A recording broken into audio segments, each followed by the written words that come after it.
92.5. Brooke and Jubal's second date update. Some people believe in random chance encounters. Other people make their own random chance encounters.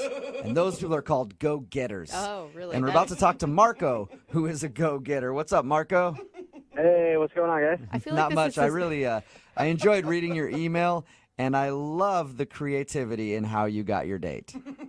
Yeah, I thought it was pretty creative. Yeah, it's very creative. Go ahead and tell everybody how you scored a date with the girl that you want to call today. What's her name? Erica. Erica. Tell everybody how you scored a date with Erica. Okay, so I live like 2 blocks from this little dog park in my area, so I always seen Erica out there with her dog like all the time. She's like really cute, really pretty, like great sense of style. And I'd see her there like all the time. I saw her almost every single weekday. Like Yeah. she was out there whenever I'd walk past, like, you know, get ready to go for work or whatever. So you're stalking her. She was always out there. You're stalking her, you're pretty much, right? No, yeah, I guess it sounds kind of stalkery. You do have a dog in all of this, right? No, not really. I mean, What? not really. Why are you at the dog park? Okay, it sounds really stalker. I promise I had good intentions though. Okay. But so I would walk past every single day, and like I always was like trying to get up the nerve to talk to her, but I didn't have a dog, so I thought it would look really creepy if I just like walked over into a dog park. I was like, hey, you know, what's going on? So I was trying to figure out, you know, how I could talk to her, and then I realized my buddy Nick has this chocolate lab Oh, no. that's like really awesome. Oh, my God. Like really sweet dog named Toby. Like I know him really well. So I kind of hinted to him, maybe you let me borrow your dog for a day. So Did you you're tell him what it genius. was about when you were borrowing the dog, or did you just ask him randomly to No, of course I told him about it. He was into it, so he And was so like, we- yeah, whatever, man. When you went to the dog park with your borrowed dog, did you tell her that that wasn't actually your dog, you were just dog sitting, or did you try to pass it off as that's my pup? Oh no, Toby was totally my dog at that point. Nice. All right. That's so it, bad. it obviously That's worked for smart. you because you scored a date. Yeah, so actually we got to talking while we were at the park. You know, the dogs met. They seemed to like each other. So I told her, you know, I live really nearby. If you want to come by and chat and talk a little bit and the dogs can hang out, I guess like one-on-one, I don't know, doggy dates are like a thing at this point that I didn't know about. But so like we brought them over for like a little doggy play date. And, Wasn't it obvious, though, that it wasn't your dog when she walked into your apartment and there's no, like, water bowl or feed bowl or you don't have a place to put your leash? Toys. I mean, well, I did like when she went to the bathroom like as soon as she came in, and I put out like a little bowl. I mean, it wasn't like an official dog bowl, but you know, I put out like a bowl of water. Like, you know, I tried to think as quickly as I could about it. I can't believe you're faking being a dog owner. I think it's a great I idea. know, I've never heard of it, but I like it. I mean, I don't know, like how much different do I don't need to like baby proof it. You know, it's not like with a baby. I was like, Yeah. I don't have to have like, you know, the electrical outlets like changed or anything. Well, if this doesn't work out for you, that could be next. Borrow one of your friend's Yeah. babies to talk to a girl, because women love dudes with babies. Actually, one of my buddies just had a baby, so that's So there you go. Look, you got options for days. So how did everything Yeah. else go once you got to your apartment? I mean, things were going all right. You know, we talked for a while, and then I told her, I was like, you know, I'm about to make dinner. Do you want to hang out? I figured, you know, maybe a little dinner, a little wine, things would get happening a little bit. And she seemed pretty into it. She's like, yeah, of course. And then her dog started getting kind of like, I don't know. I don't want to say like angry, but like, you know, he started getting like snippy a little bit. And she was like, oh, this is when he eats dinner usually. And then I kind of like freaked out for a second. I was like, oh God, I don't have any dog food. Oh, no. Luckily, she's like, oh, he eats like a very specific type of dog food. I mean, of course, Oh, he thank eats like God. a really specific type. So she's like, you know, I think we'll get going. And I was like, all right, you know, whatever. Her dog's kind of blown up my spot here because he's got to go eat his. Yeah, He's a dog blocking, Yeah, bro. he is dog blocking you, man. for sure. Exactly. So, You know, we exchanged numbers and stuff. So she said she'd get back to me. You know, maybe take like a rain check on the Right. dinner, but unfortunately, that has not happened yet. So how many times have you tried to reach out to her?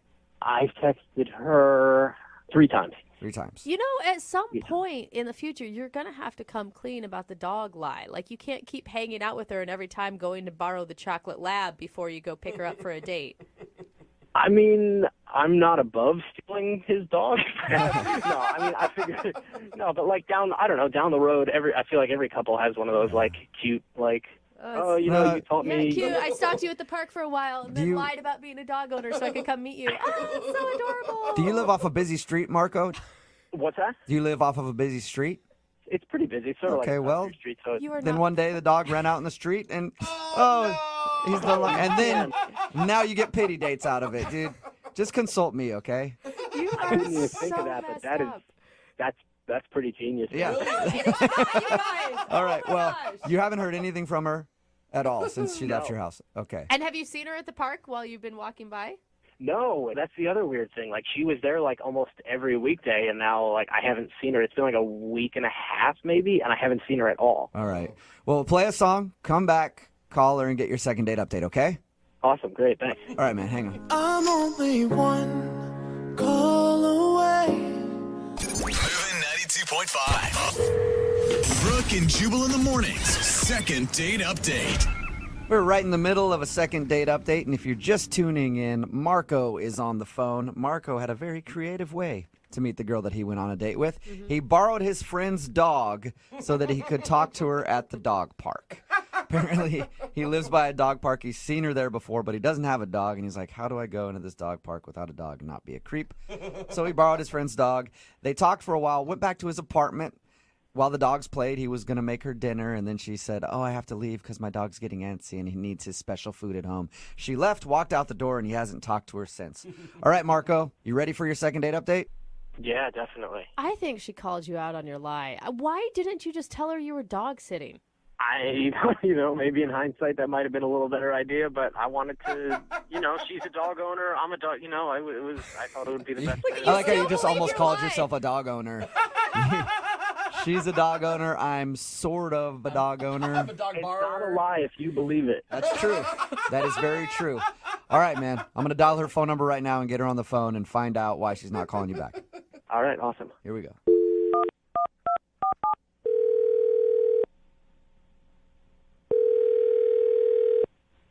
Hello.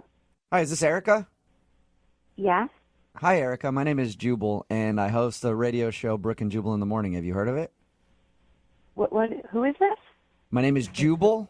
I'm calling you today because one of our listeners asked if I could track you down and get you on the phone. And yeah, it's just as creepy as it sounds. so Just as bad creepy as when it you sounds, say it out loud. Erica. That's weird. Yeah. I'll explain. His name is Marco, and you recently met him at the dog park. He's been trying to text you because he wants to hang out, but you haven't been getting back to him. So he asked us if we could get you on the phone and find out why. Oh my gosh, really? He called a radio station? Yes. Tried to track me down? Mm-hmm. That's really cute. Do you like Marco? Well, yes, I'm being honest. I really, really liked him. I sort of just don't want to seem like overeager, like I like him too much, because he's kind of like my dream guy. What? What? Why are you calling him back then, you silly girl? I'm actually just hoping that it sort of happens like organically and we naturally just like run into each other at the dog park again. But it hasn't happened yet. So Weird. That I wonder sounds why. I wonder crazy. why you guys haven't been able to meet up at the dog park. I mean, he's probably always there with his dog. What was the dog's name? Toby? Toby, Yeah. yeah. No, I don't know. I haven't seen him at all. Strange. No, he was super sweet and he just seemed like so nice. Oh, yeah. That's cool when like two dog owners can find each other. I've always thought that was Totally. really cool because you guys have like a common interest. Oh my gosh, I know. I'm obsessed with dogs. I love them, and it always just like touches me when a guy really like is sweet to animals. I Yeah. think that just Yeah. says a lot about them, and like he really seemed to love Toby. So that was Is that like the number one thing that you like about him is his responsibility and honestly the number one thing that I really liked was just that he seemed so honest, and I've dated so many guys before that have turned out to be total liars and bags, and I just feel like you can't trust a lot of guys these days, and he just seemed so trustworthy and just so yeah. sweet. But like I said, I do not want to be the overeager, like the eager beaver. I don't want to drive him away with like being like a little schoolgirl weirdo. All right. And you don't want him to know that you feel that way about him just yet. No. We need to like ease into that and get to know each other. And Well, you're going to have to ease into it a little faster because he's actually on the other line listening to this conversation and would like to talk to you. what? Yeah. No, guys. Marco? Hey. Hey, Oh Erica. my god. Oh my god. I'm so embarrassed. No, don't be embarrassed. That's No, like I the probably sweetest sound thing like I've like a little- ever heard before. Oh my god. You probably think I am totally psycho. No, not at all.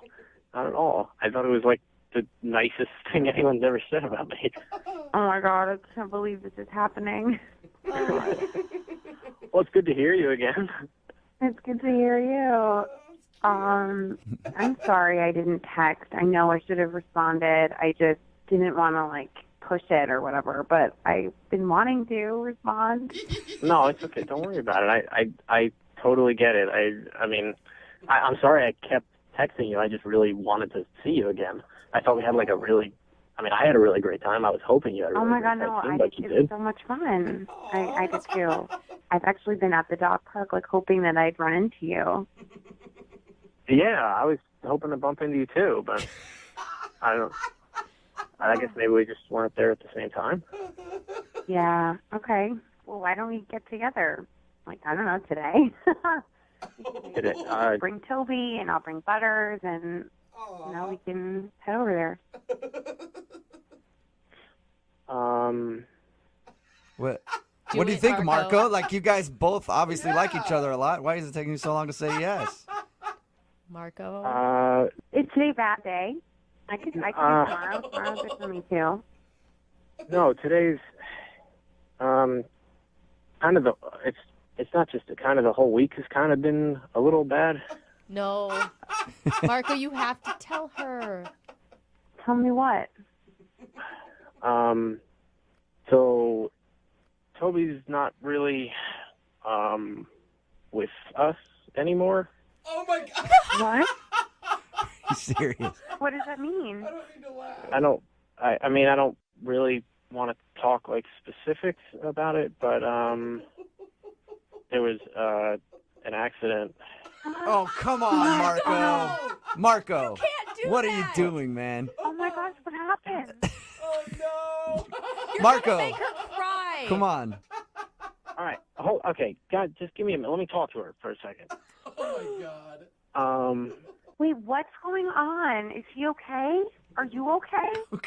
Yeah, no, I'm fine. Oh, yeah, Marco's perfectly fine, Erica. Why are they laughing, Marco? I don't get it. Look, okay, I'm fine.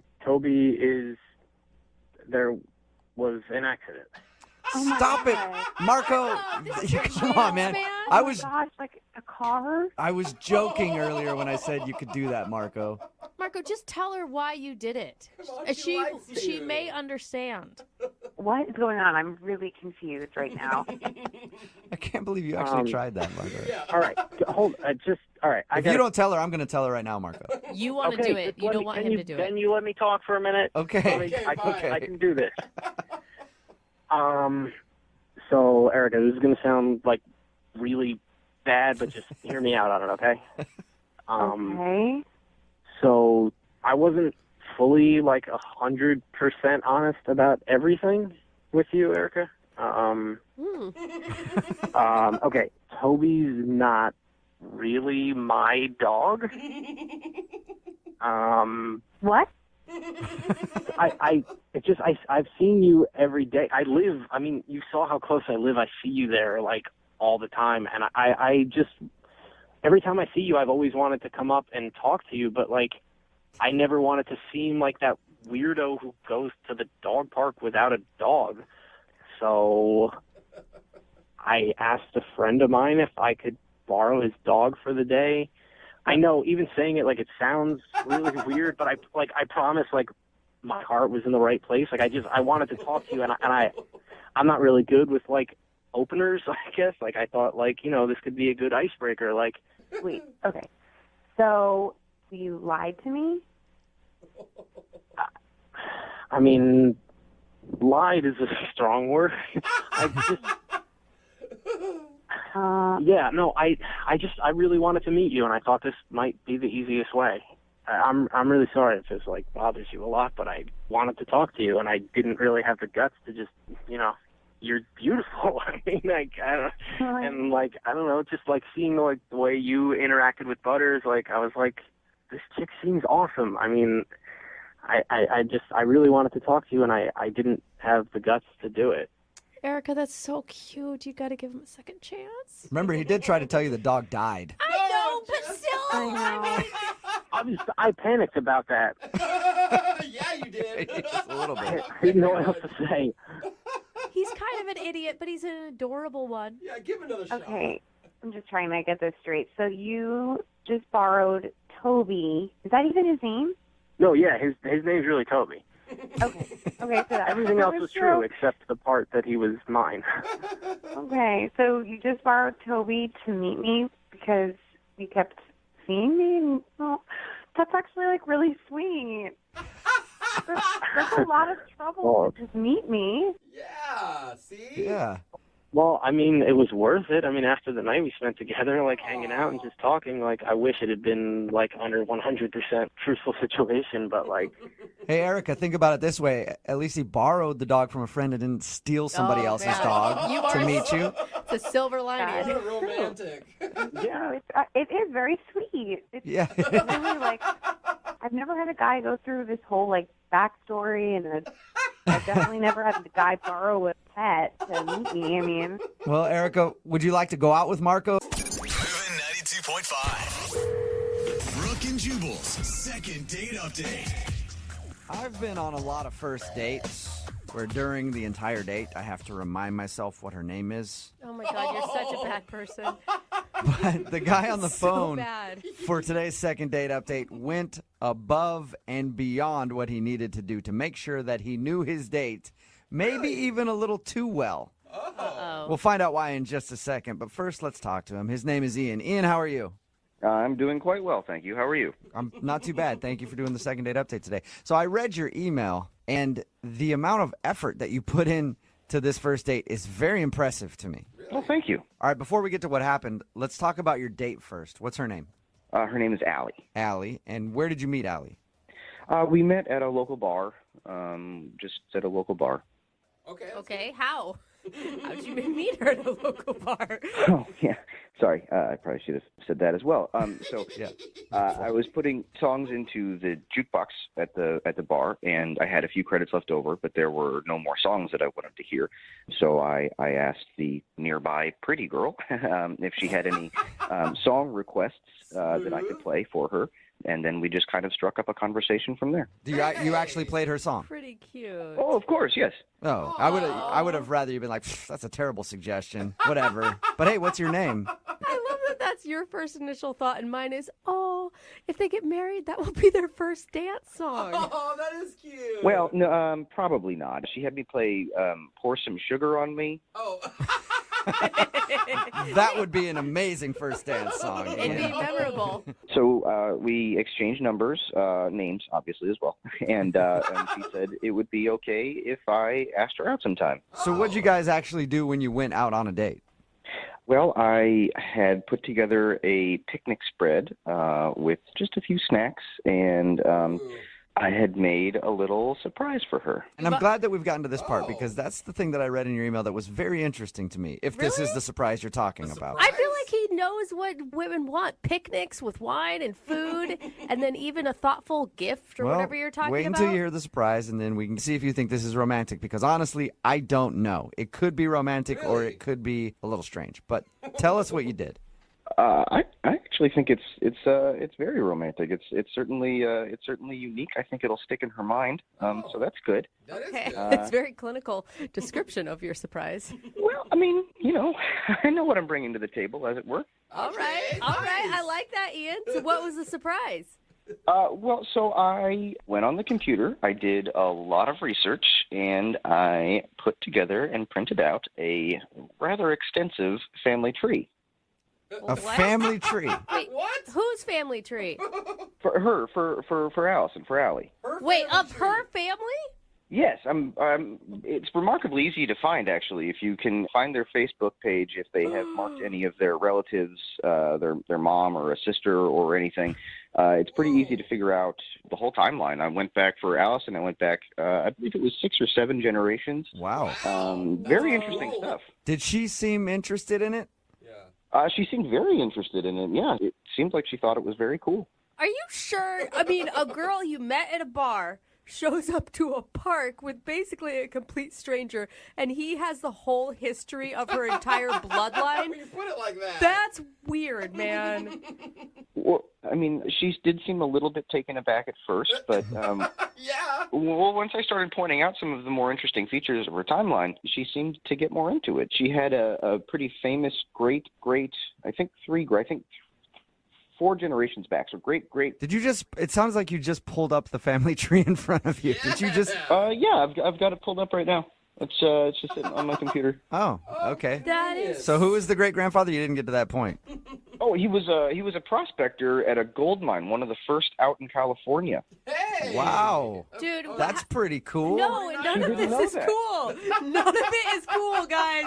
There's one cool thing about what this guy did. It's interesting. No, it's like stalking on a whole nother level. No. I'm not a stalker. It's not as if I'm out in a tree in front of her apartment. I mean, one of the things we talked about when we were at the bar was that I'm very into genealogy. I have a subscription to Ancestry.com. Oh. You know, this is the hobby of mine, and she thought it was cool, and so I thought I would make her a gift. I don't know where Okay. the stalker is coming in. So it's Yeah, Brooke. it's not like you did the family tree thing completely out of the blue. She knew that this was a passion of yours. Yes, absolutely. Okay. Yeah, Well, that's better. no. If you say your hobby is photography and you show up with pictures of her, that's strange, okay? If you had talked to her and said, "Hey, would you want me to research your family?" and she said yes, that's a whole different story. Well, then that kind of takes away the surprise aspect of it. Yes, it does.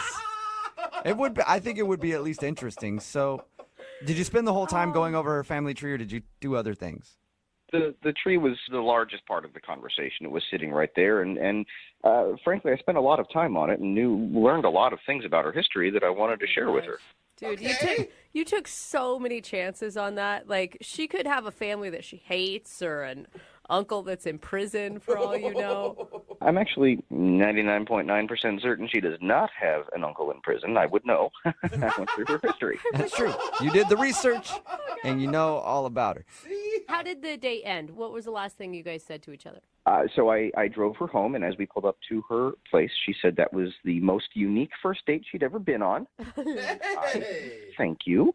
I said I would call her, and she said she was looking forward to it. And then she said she was going to put the family tree up on her wall, maybe in a nice frame. Wow. Oh, all right. So, it's So not it sounds like she did like it then if she wants to put it on her wall. Well, I don't know why she would say she did like it so Yeah. many times if she didn't. That's true. Maybe I'm just totally different than she is. Well, we'll play a song, come back, call her, and get your second date update, okay? Okay. Hold on, don't go anywhere. Moving 92.5. Brooke and Jubal in the mornings. Second date update. Welcome back That's to awesome. the second date update. If you're wondering why I'm starting it with Sister Sledge, We Are Family, that's because of what Ian did for his first date with a girl named Allie. It's probably one of the most creative things I've ever heard anybody do for a first date. Definitely the most work I've heard a lot of people put into a first date. He actually made her a family tree. He got her name from Facebook, found some of her family members, went online. I guess he's a big enthusiast of this kind of thing. He does it for all his friends and family and stuff like that for Christmas and gifts. And he decided he was going to make her a gift, a family tree for their first date. He thinks that she was impressed by it and really liked it. But now she's not calling him back. So we're going to see if we can get her on the phone and find out why. Ian, Yes. is that one of your favorite songs, by the way? Yeah, it's fine. Yeah. Ian, I just want to apologize, okay? I think I went in a little bit hard on you on your surprise. That's okay. You called me a stalker, but I can forgive well, that. I mean, that would have been my reaction had I received that information about myself from someone I didn't know. But maybe she liked it, but also be prepared that she didn't, okay? Well, I mean, again, I am hoping she did like it, but she is not calling me back, so you might be onto something All there. right. Well, we'll figure out why right now, okay? I'm going to dial her phone number. Thank you. You're welcome. Here we go.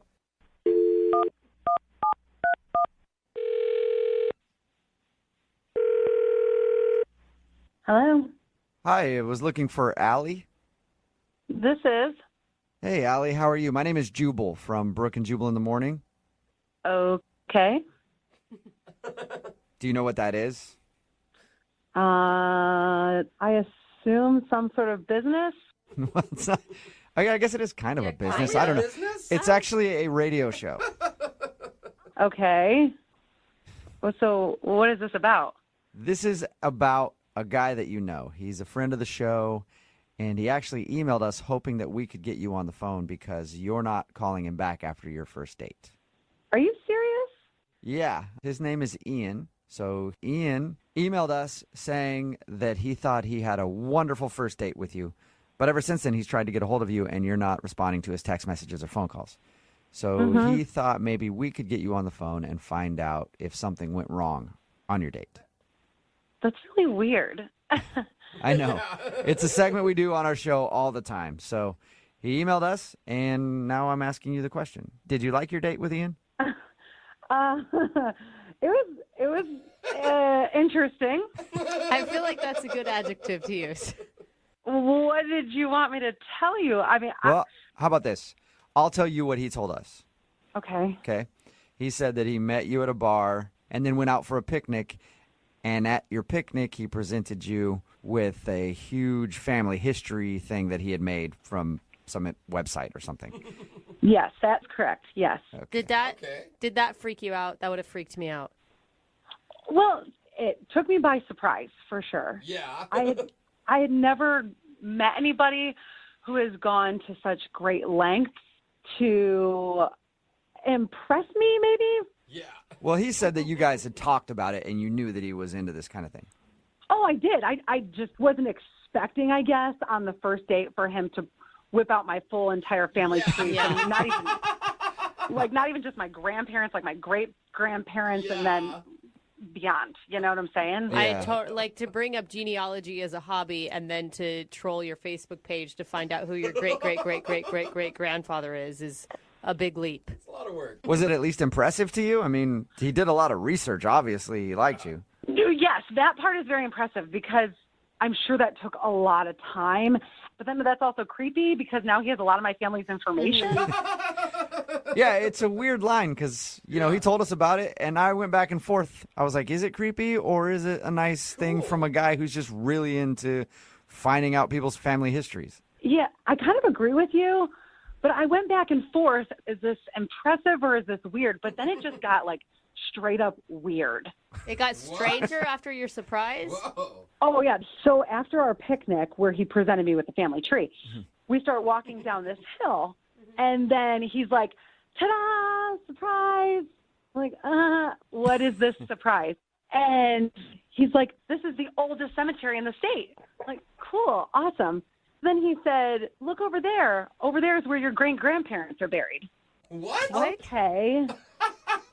He took you to the burial site of your family? Oh, that's not even, there's one more layer of weird to this.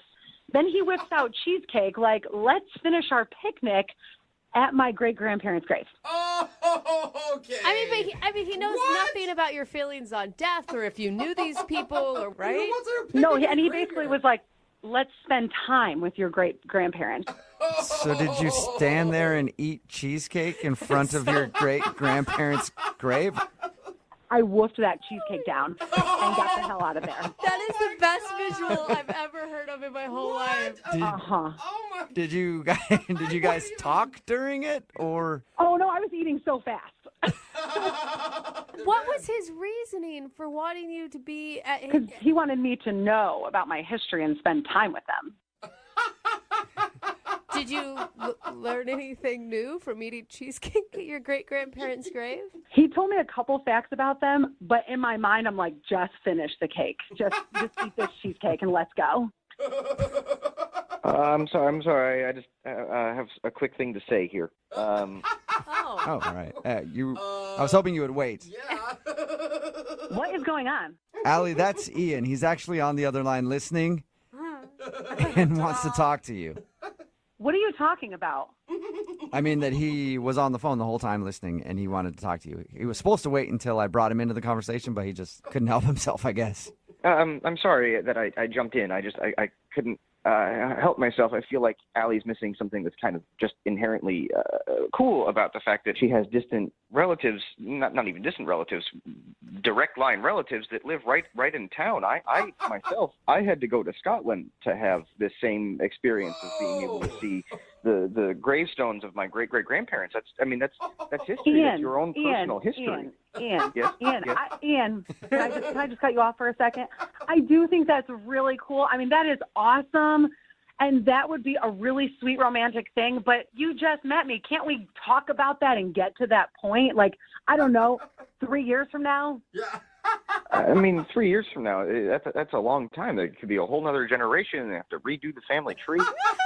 Okay, well, at this point, I think that you can stop working on my family tree. Yeah, Allie, I mean, did you have fun with him outside of the kind of strange research he did into your history?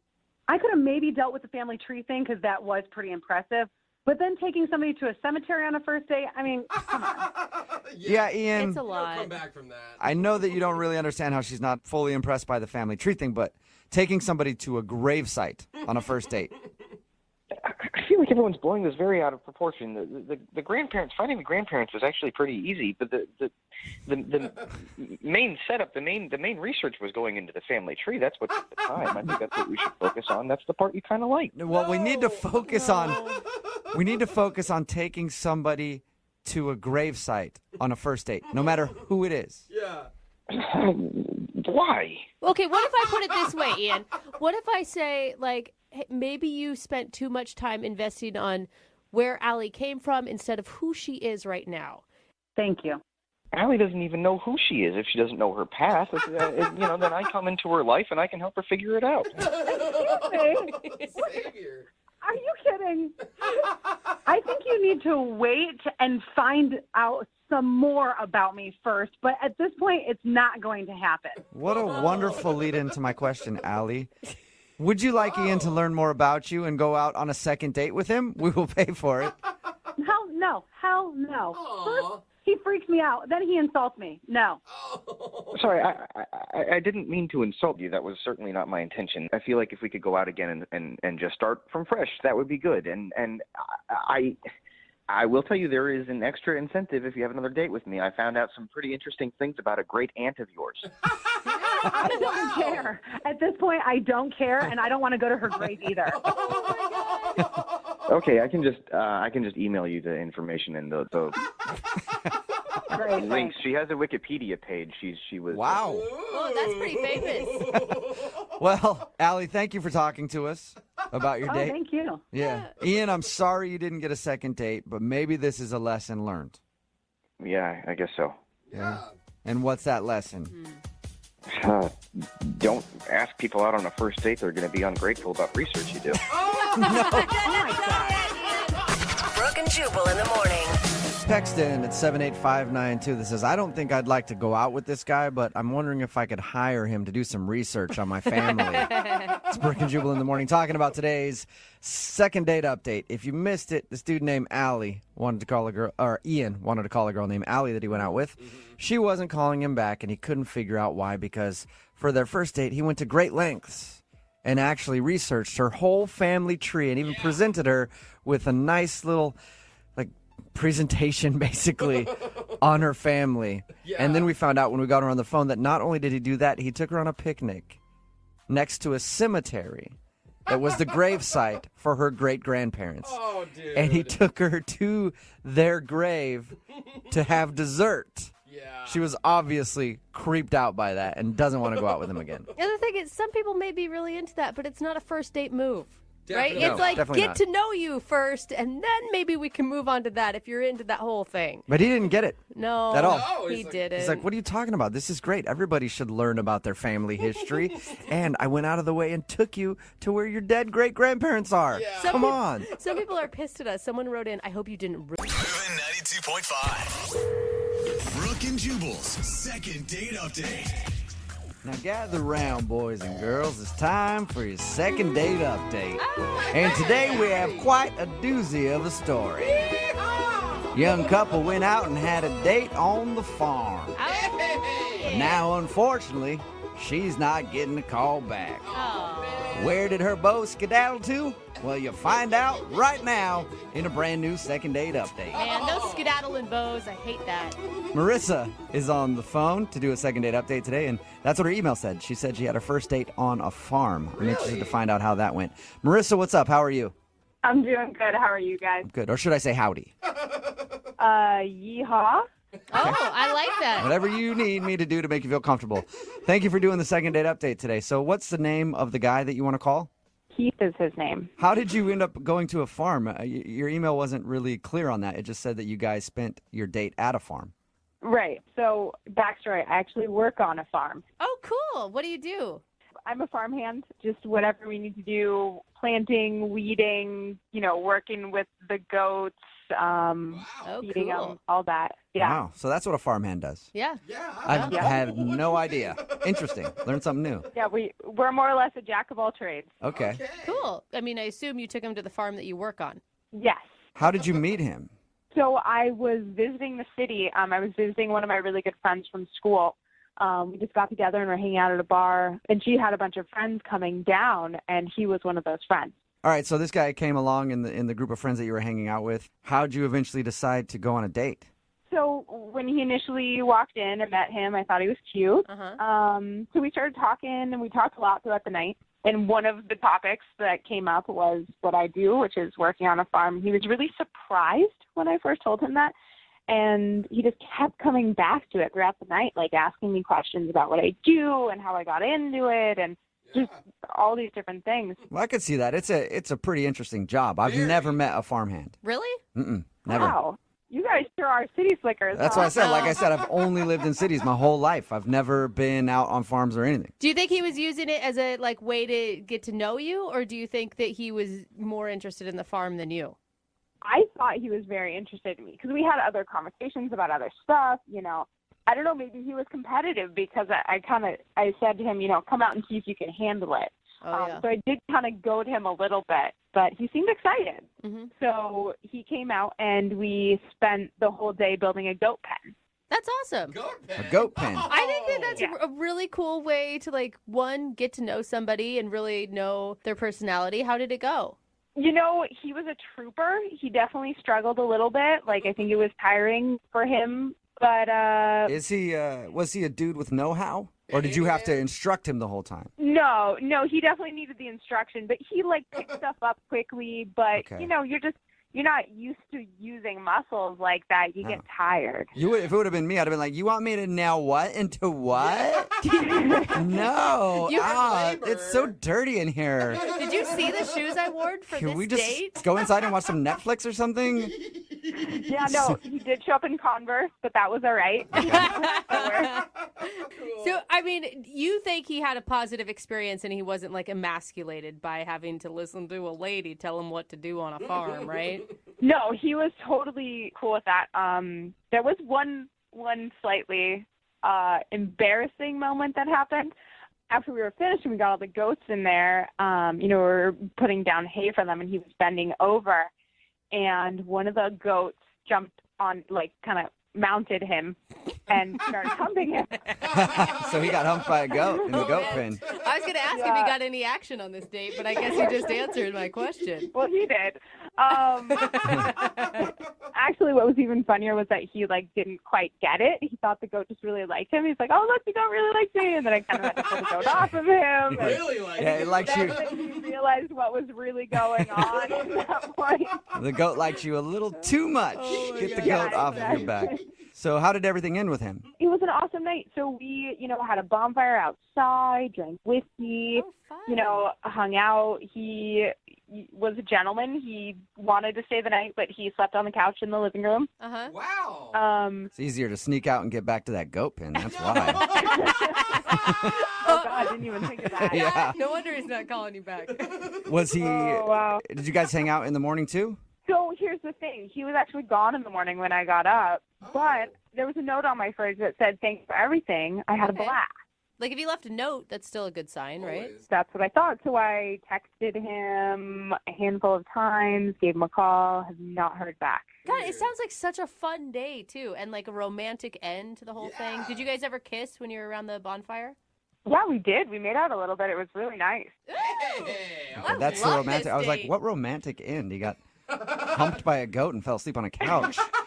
Doesn't sound that romantic. Okay, the kiss, I guess, could be put it that way. considered. All right, well, we'll play a song, come back, call him, and get your second date update, okay? Okay. All right, hold on. Moving 92.5. Brooke and Jubal in the mornings. Second date update. All right, welcome back You're so dumb. to today's second date update. It's so dumb, and I actually love it. If you missed the first part of today's second date update, Marissa is on the phone, and she works at a farm, and that's why there was a little goat sound to start off the second part of today's second date update. And she met a guy named Keith actually in the city when she was out with some friends, and he was very impressed that she worked at a farm, so she invited him out the next weekend to come check things out on the farm. They spent the whole day together. They built a goat pen. Yeah. And It's good, Jubal. thank you. And then they had like a bonfire and whatever at night. And he slept on the couch. She woke up the next morning to find a note on the refrigerator that said, "I had a great time." And now she's heard nothing from him. So we're about to call him and find out what the reason is. Marissa, you ready? Yes. All right. Well, here we go. I'll dial this phone number right now, okay? Okay. Okay, here we go.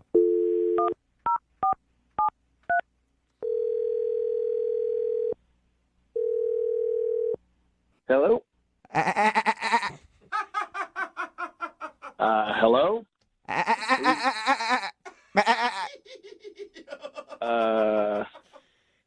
Okay, I think you may have the wrong number. No, Keith. Hey, is this Keith? What? Yes? Keith, how are you? This is Jubal from Brooke and Jubal in the Morning. What? Yeah, he's This is Jubal from Brooke and Jubal in the Morning. It's a radio show. A radio show? Yeah, that wasn't a goat who called you. That was me making a goat sound. I bet he was Okay. I wanted to ask you a few questions about a mutual friend that we have. A mutual friend? Yeah. I don't think I have any friends in radio.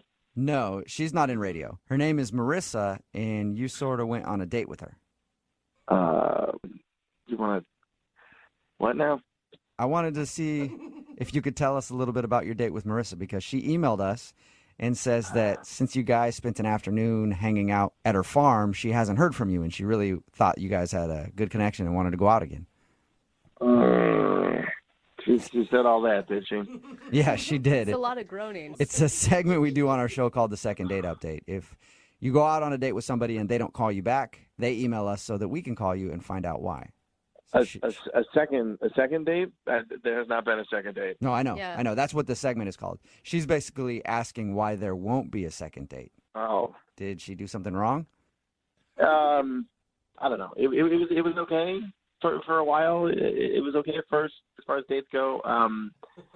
But let's just say it got weird at a certain point. And Was it after you were humped by a goat? she told you about that part too, huh? Yeah, she told us all about it. That was one of the highlights, really. I loved it. No, honestly, that wasn't it. That was actually, that was a surprise. Surprise! But it ended up being, like a funny moment, When she described the date, it sounded so fun.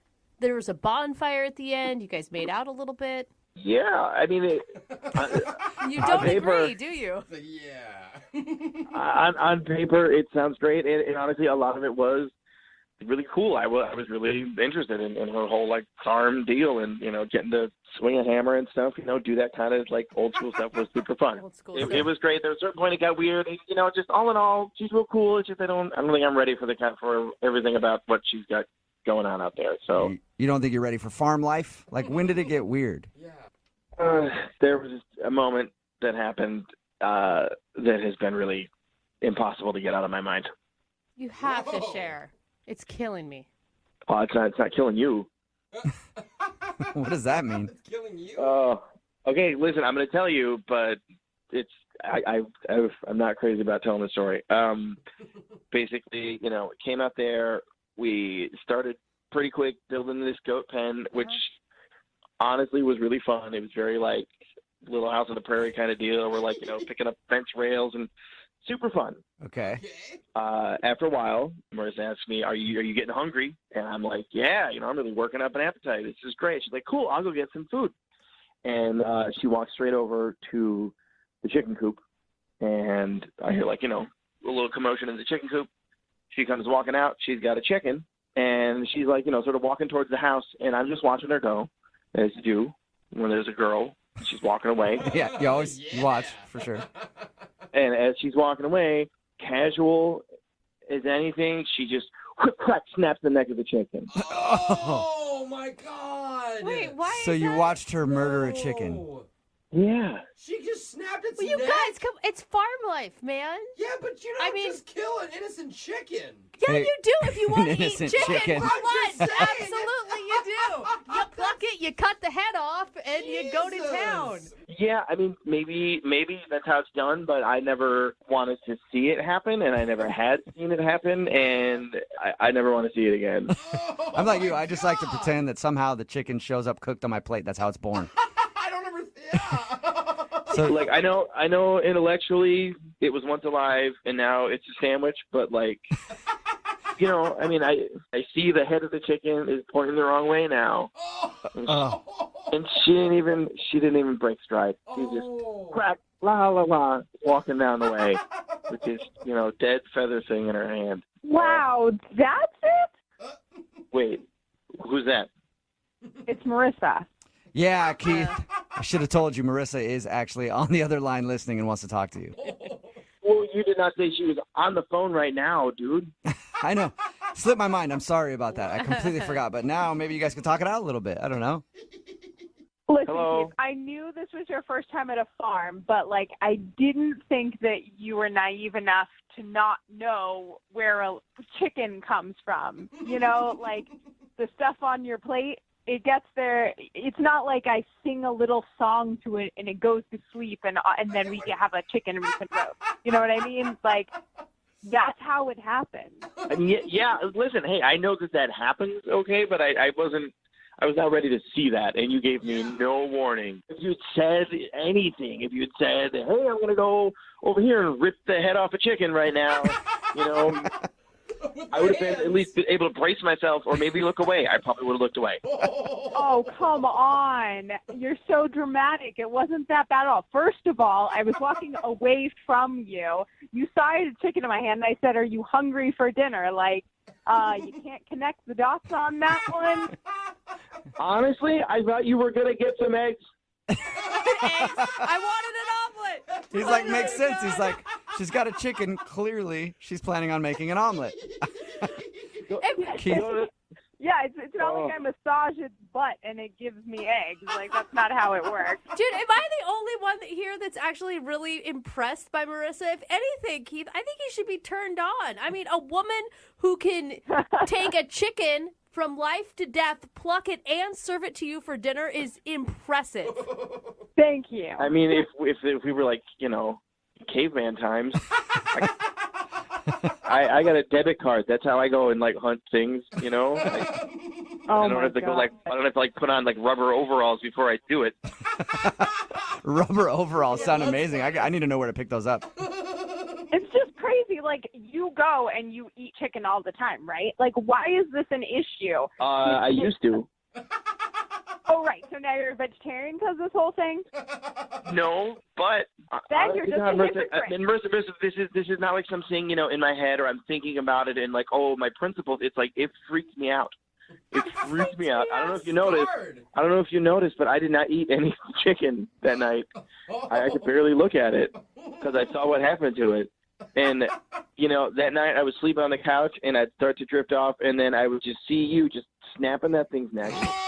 Oh my God! You hear that, it was Marissa? a horror film. Keith didn't call you back because he thinks you're a monster. Oh my God. Honestly, I thought it was going to take it has taken me longer than I thought to like start to get over it, and I have not touched chicken since. I don't even like to smell it. It's freaking out. Well, I can tell you it looks a lot worse if you're eating a pig or a cow. Oh, God. And here's the thing. I mean, the way Marissa did it, she probably had a name for the chicken. It lived a good life. You should be grateful for... Well, that makes it way worse. Come on. That's terrible. It makes it like it's a pet, like a puppy or something. Oh, no. For your information, her name is Sophia. Oh, no. Oh. There you go, Keith. God, great. Now I'm going to be having nightmares of Sophia's neck getting snapped. Thank you. Well, Keith, I have to ask the question. I think I know the answer. But would you like to go on a second date with Marissa? We will pay for it. I got to say no. No. Dude, For Sophia. Marissa, you are better off. You don't want a sissy city boy anyway. No complaint here. Oh, man. All right. Well, Marissa, But there you the issue is, like, he could have at least said something. Yeah. Keith, you never even said anything about it being an Yeah, issue. Keith, you could have handled it exactly how I would have handled it if I saw that. If I saw her snap that chicken's neck, I would have screamed and ran. I would have done it. Brooke and Jubal in the morning. Text in at 78592 that says, OMG, city boys are so weak. I take offense to that. Yeah. The other day, I was getting a manicure, and they went a little too deep doing my cuticles, and that hurt. And you know what? I only cried a little. Oh, how manly. Yeah. Good for you. And a lot of people are texting in at 78592 saying they'd love to date Marissa from today's second date update. If you missed it, Marissa met a dude named Keith. She works as a farmhand. He's like a dude, didn't know much about farms, so they went on a first date to her farm. And the reason that he wasn't calling her back, he's scared of her because he saw her murder a chicken. Oh. That's what she was making for dinner. If you've never And he saw her seen kill a chicken, and it was just way too much for him. Dude, I can barely bring a box of dinner to fruition on my stove, let alone kill a chicken and serve it to you. So, Most just people- saying, there's not much more woman than that. Most dudes are texting in at 78592 saying they'd love to date her and watch her kill chickens. I don't know. I'm undecided. I've never seen a chicken die in front of me, so You haven't? I don't know. No, I don't know how I feel about it. I'd be scared to see it and then find out that's my thing. Moving 92.5. Brooke and Jubal's second date update. You know, there are all kinds of dates. There are good dates. There are bad dates. There are dates that end prematurely. Really? And That then everybody solicited is disappointed. I've had a lot of first dates end prematurely. And, I've never been disappointed. I've always been perfectly fine with it. But Joe, who's on the phone today, had his date end prematurely, and he's actually disappointed about it. What's up, Joe? Hey, guys. How you doing? Pretty good. How are you? I just established right off the bat, we're talking about, it didn't last very long in terms of time. Well, No, it didn't that's last not long at even all, good. did it, Joe? I mean, Believe me, that wasn't the case here. I still don't know what we're arguing. Yeah. I'm not talking about whatever Jubal is going into right now. The date didn't last very long. I'm fine in whatever department he was going into. What are you reading Okay. into, Joe? I Thank was you, talking about your Joe. date. You said you guys didn't even get through it.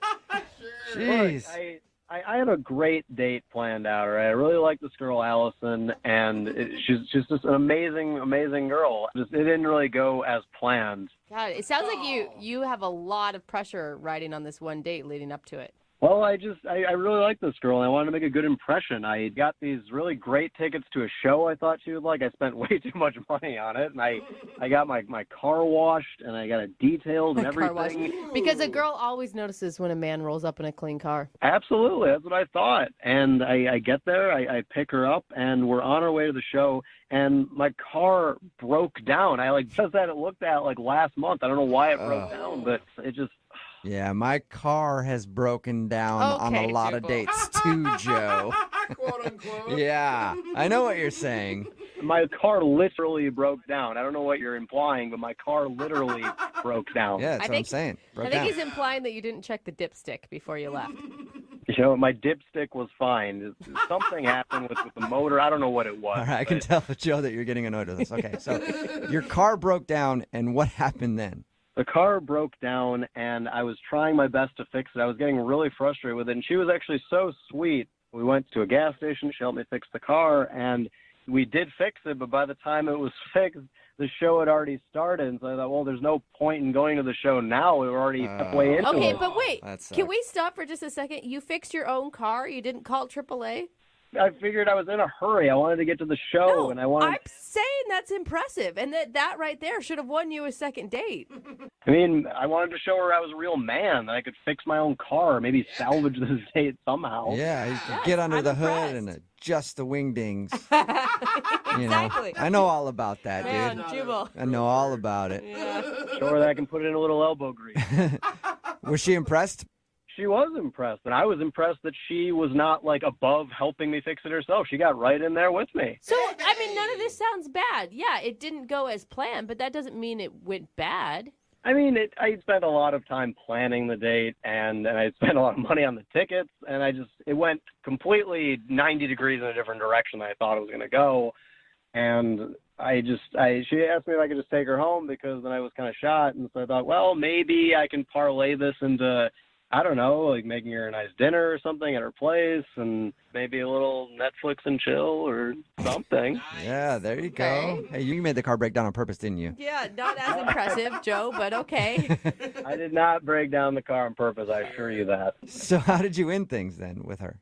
Well, I took her back to her place, and I asked. I said, well, would you like to at least hang out for a little bit? Maybe I can make you some dinner. And she said, well, maybe another time, right? And so I just thought, oh, okay, maybe I can come back in like a couple hours. I'm going to give you a chance to, like shower, get yourself And she said, no, like another day. And oh, okay. I maybe overplayed my hand there a little bit, but I thought, okay, fine. I'll go out with her again some other time when when my car is in better shape or something. So I was texting her back and forth, trying to call her, and just nothing. It went like radio silence. I thought, what did I do to offend this girl? And how many hours would you say you guys spent together from pickup to car breakdown to drop off?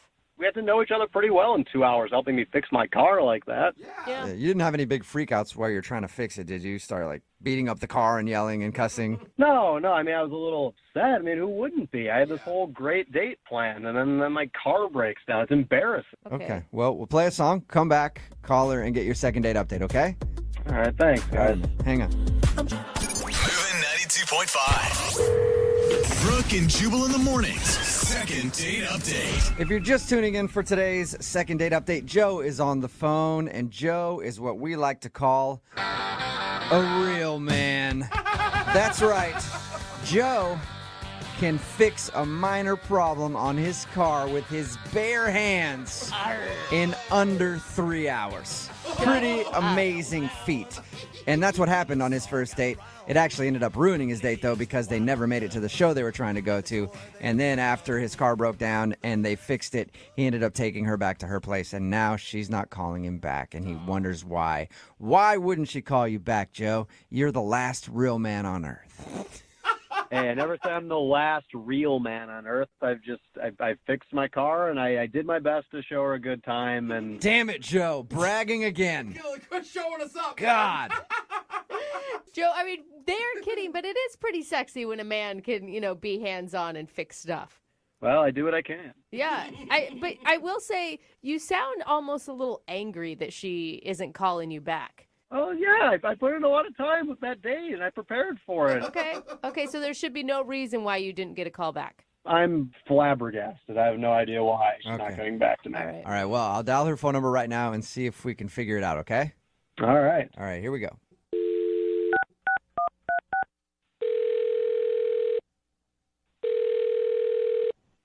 Hello? Hi, can I speak to Allison, please? This is Allison. Hey, Allison, how are you? This is Jubal from Brooke and Jubal in the morning. Huh? This is Long Jubal pause. from Brooke and Jubal in the morning. It's a radio show. What? Jubal from Brooke and Jubal in the morning. It's a radio show. I don't understand. We can tell. English or... Because I can speak Spanish to you if you need. No. Can you? No, I speak English fine. I just don't know what's happening right now. I'll explain. My name is Jubal. I host a radio show called Brooke and Jubal in the morning. And we have a listener who emailed us about you. What? I feel Yeah. like the appropriate response. We do a segment on our show called the Second Date Update. That's where if you go out on a date with somebody and then end up not calling them back after, they email us to see if we can get you on the phone and find out what happened. And recently, you met up with a dude named Joe. Right. Right. And Joe liked you a lot, and He told us about your date, but now he says you're not calling him back. Okay, yeah, but what does that have to do with you? Well, our job is to see if we can get you on the phone and ask why you don't want to talk to Joe. Okay, but I never said he could talk to anyone about me. Well, just so you know, he only said good things. Well, what did he say? He said that you guys were going on a date. He had planned to take you to a show. He was really excited about it, but unfortunately, on the way to the date, his car broke down, and he took you home and hasn't heard from you since.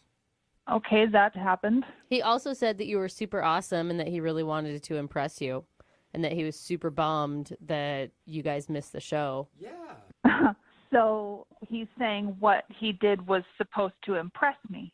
Well, the tickets were going to, but I was impressed that he fixed his own car. I thought that was pretty sexy. I mean, a man who can do that, it's kind of awesome.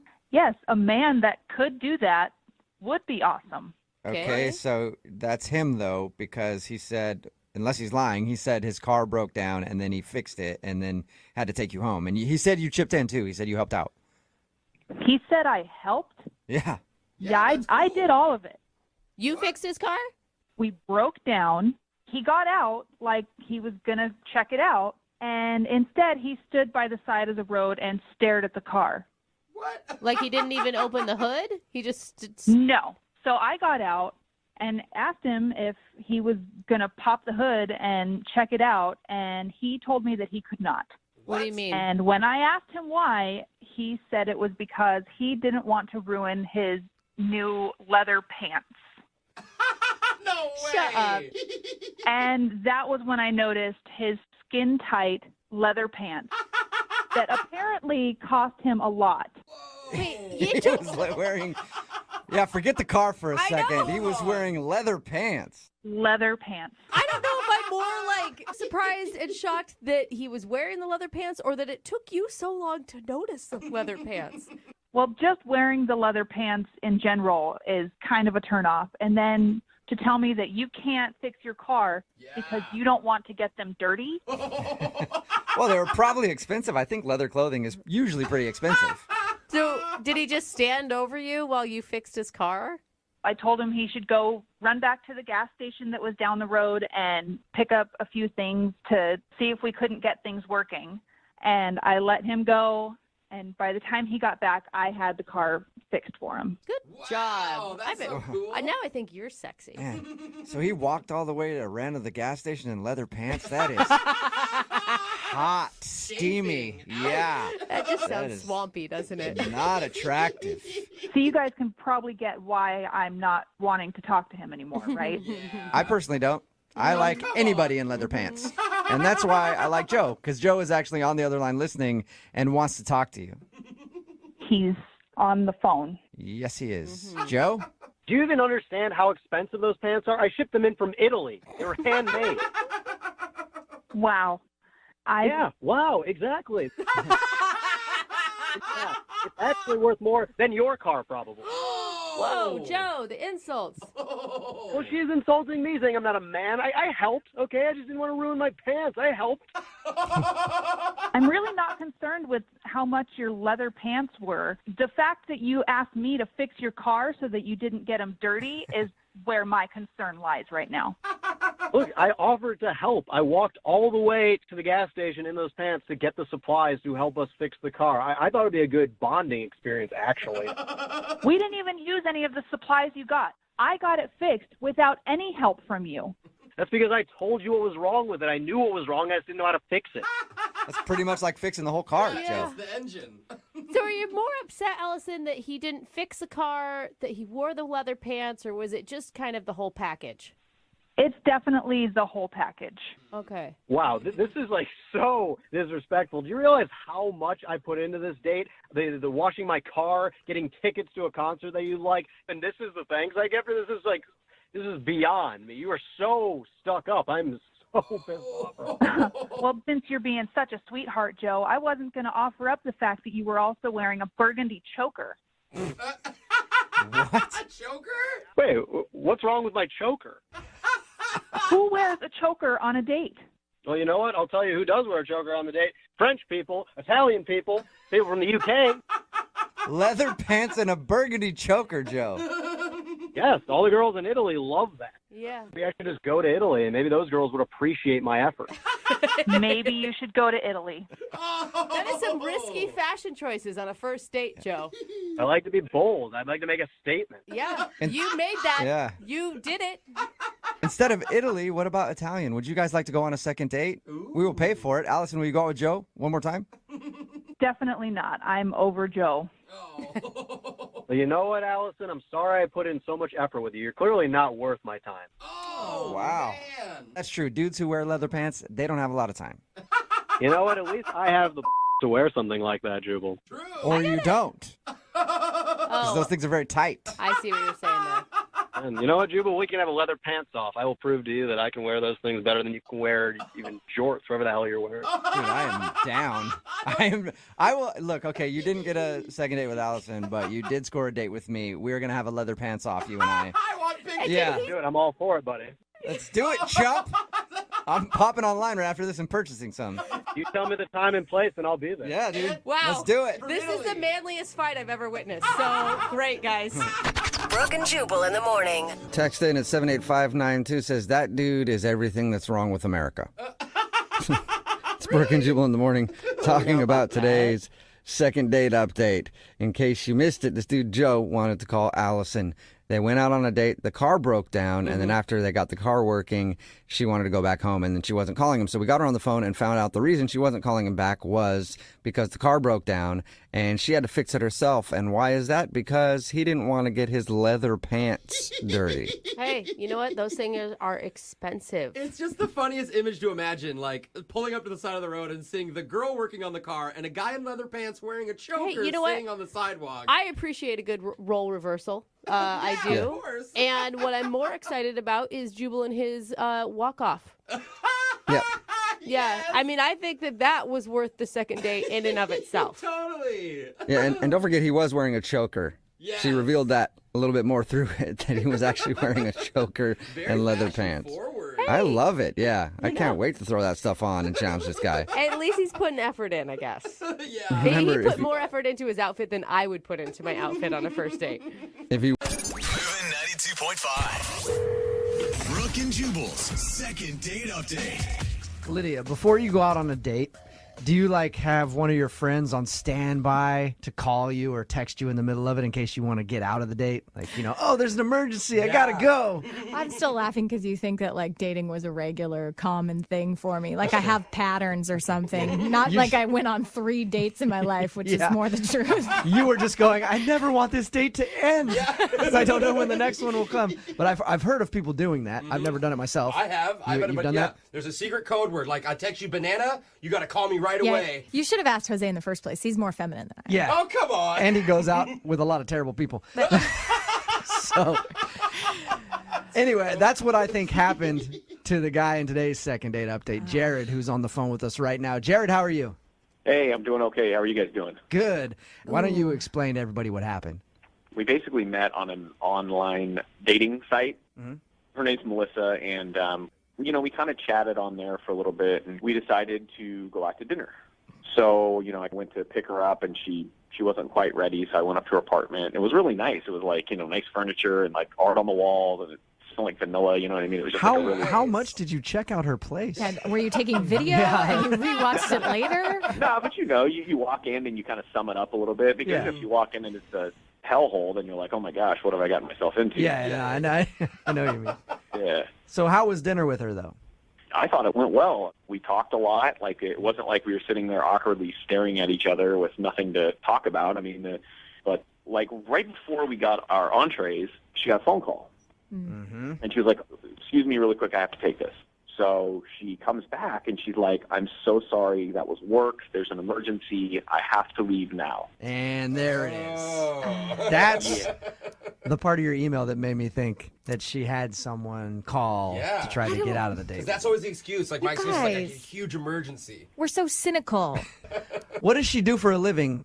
Does she do something that's really important, or she would have an emergency that she would have to leave before even eating her food? She's an attorney. So So, Oh. you know. Yeah, They don't do anything important, do they? Come on. I had 2 parents for attorneys, and trust me, they stood me up for a lot of dates. Yeah. Okay? A lot of science fairs missed. So Lydia knows about this Yeah. firsthand. All right. She could just be busy then. I could be wrong. It was a little bit mysterious, but I was just like, okay, you know, if it's really an emergency, it's all good. You know, we can do it again. She said, you know, I really want to do this again. So I understood. I was disappointed. You feel like she was telling the truth, though? Yeah, I mean, I think I have a pretty good, I guess, read on that. So I felt like she was telling the truth. I mean, it would have been nice if she at least stayed for the meal. Yeah. Well, if you really wanted to bail, like, why wouldn't she have just, you know, waited till the entrees got there, finished the meal, and then left? You know what I mean? That's a good point. Like, Yeah. So it was like really abrupt and all of a sudden, and like I didn't think I said anything like offensive or anything to make her, you know. Yeah. And I mean, part of the reason you date is for the food. Yeah. Come on. I don't care how bad the date's going. A free meal is a free meal. Tough it out. Right. Yeah, and I also, because I drove, I offered to pay for a cab, and she refused that too. So I guess I'd just be really surprised if she wasn't telling the truth, because she seemed like a straight shooter and pretty genuine. So, you know, I guess in the brief time that I talked to her, it just didn't seem like her character. All right, well, we're going to play a song, come back, call her, and get your second date update, all right? Okay. All right, man, hang on.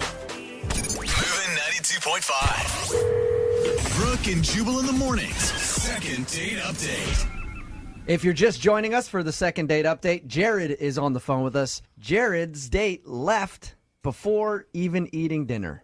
Oh, man. She got a phone call, said she had a work emergency, had to cut out real quick. He even offered her cab fare because he picked her up, and she's like, no, I don't need the money. I just got to get out of here. I got to go handle some work stuff, but I'd love to see you again. He hasn't heard from her since. Now, Jared, I was thinking about it, and the fact that she didn't eat her food, and also the fact that she wouldn't have accepted cab fare from you, shows 2 things. Either she really did have an emergency, or she really hates you.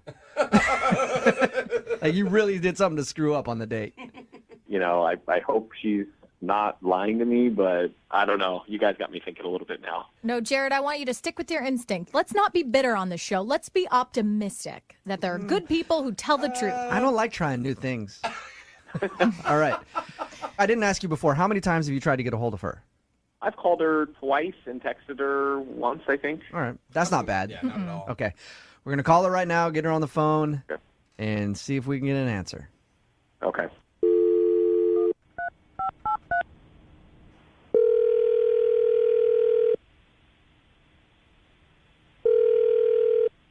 Hello, Hi, is Melissa there?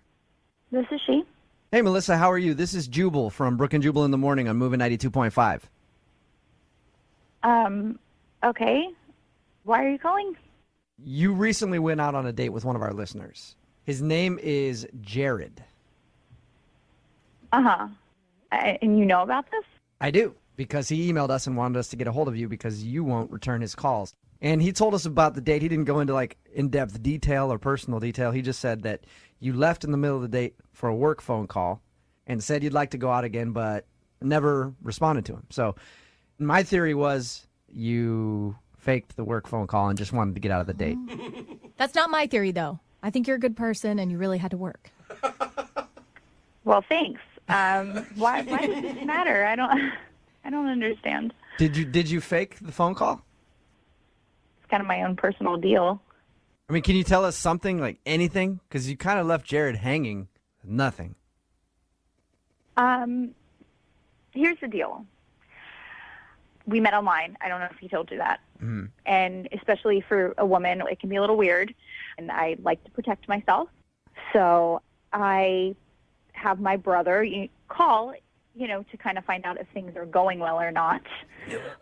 So I usually set up a time in advance that he knows when to call. If it's going really well, then I'm like, it's great. And I go back to the date. But if it's not, then I'll leave the date. I knew it. And he picks you up. So your brother called you and you weren't having fun with Jared, were you? I don't know. He's sort of a creep. I'll be honest. What did he do that was creepy? He sounds like a nice dude to me. I talked to him. But I'm a creep, so. From one to another. Yeah, I might not notice those things. What did he do to you that was so creepy?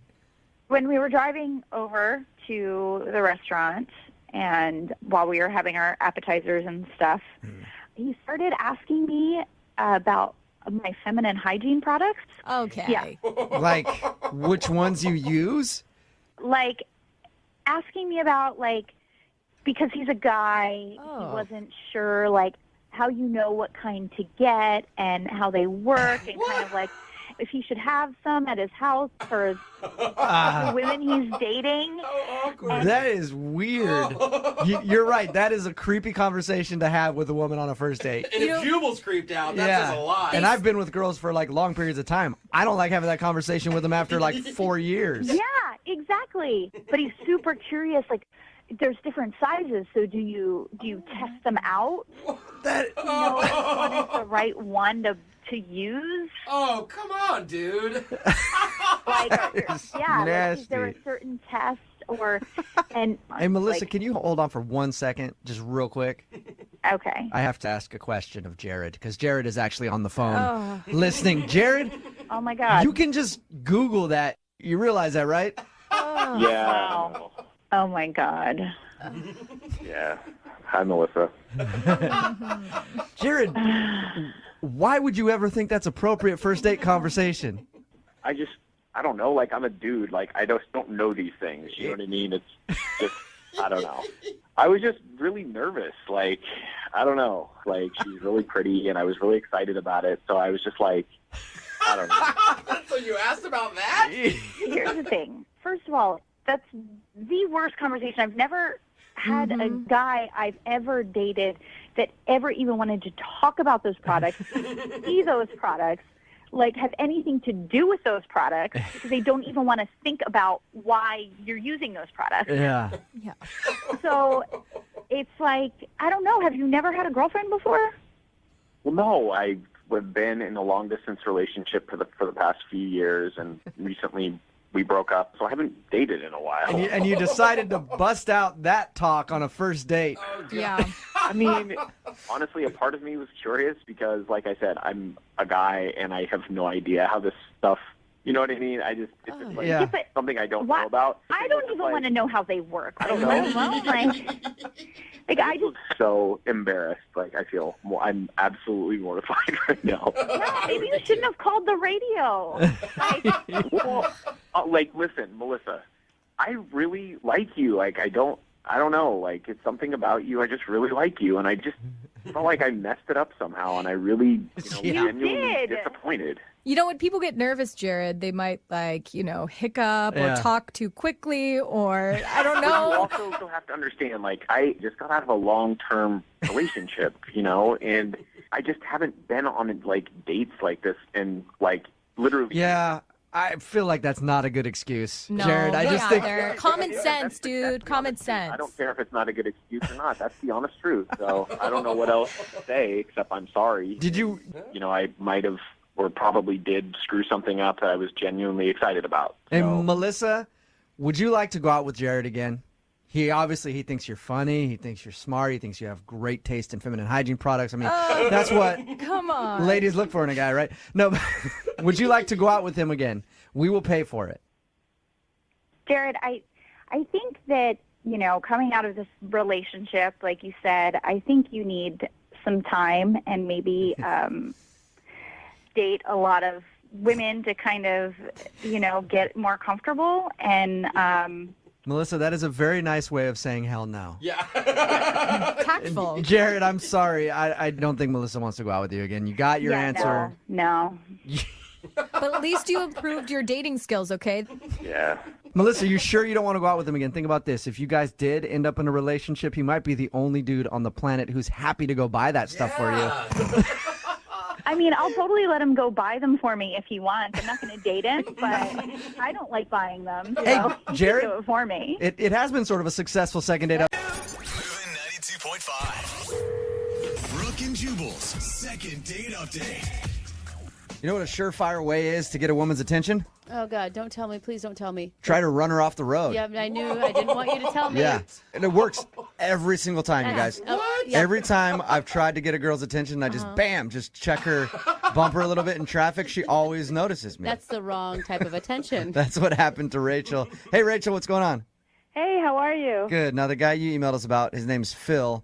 You said that got in a car accident with him, right? Yeah, I mean, we got into like a little fender bender. Did he hit you? He hit me. Yeah, Okay. he hit me. What? See? What happened? Like how hard? Where? Oh, it wasn't that hard. I think. All right, guys, grow up a little bit. We're talking about a car accident. So are we. Yeah. What are you talking about? Yeah, pervert. Okay, continue. Yeah, tell us about how he hit it. So he accidentally hit me, but it was enough where we had to pull off the road and take a look and see if there was any damage. So we started talking. Were you excited about that? Like when he got out of the car, you're like, ooh, well. I mean, not at first, but I did notice he was kind of cute. Yeah. Did he ask you out right there on the spot, or did you just get a text message from him later like, hey? Well, we started talking, and then he asked me out eventually. I know it's a little strange how we met, but he had this like really great sense of humor when we were talking, and He had progressive, so I knew that he was responsible. How was the date that you went on? it was good. We went out to this restaurant that he was raving about, and when we got there, he didn't make a reservation, I guess. I guess he kind of just thought, like, he'll get us in because, he knows the place so well. But there was like an hour-and-a-half wait. Oh, that sucks. Yeah, and he tried to slip the host like a $5 bill, which, I don't know, he kind of got... $5 bill. Yeah, I know. He kind of got rejected big time, but, I know. it was I know. okay. It says you don't have any tables on your list, but what about for $5 American? Sir, table just What have opened we up. got now? I wish you would have passed him just Yeah. a roll of quarters. Yeah, it's $10 right there. Did you see him do that?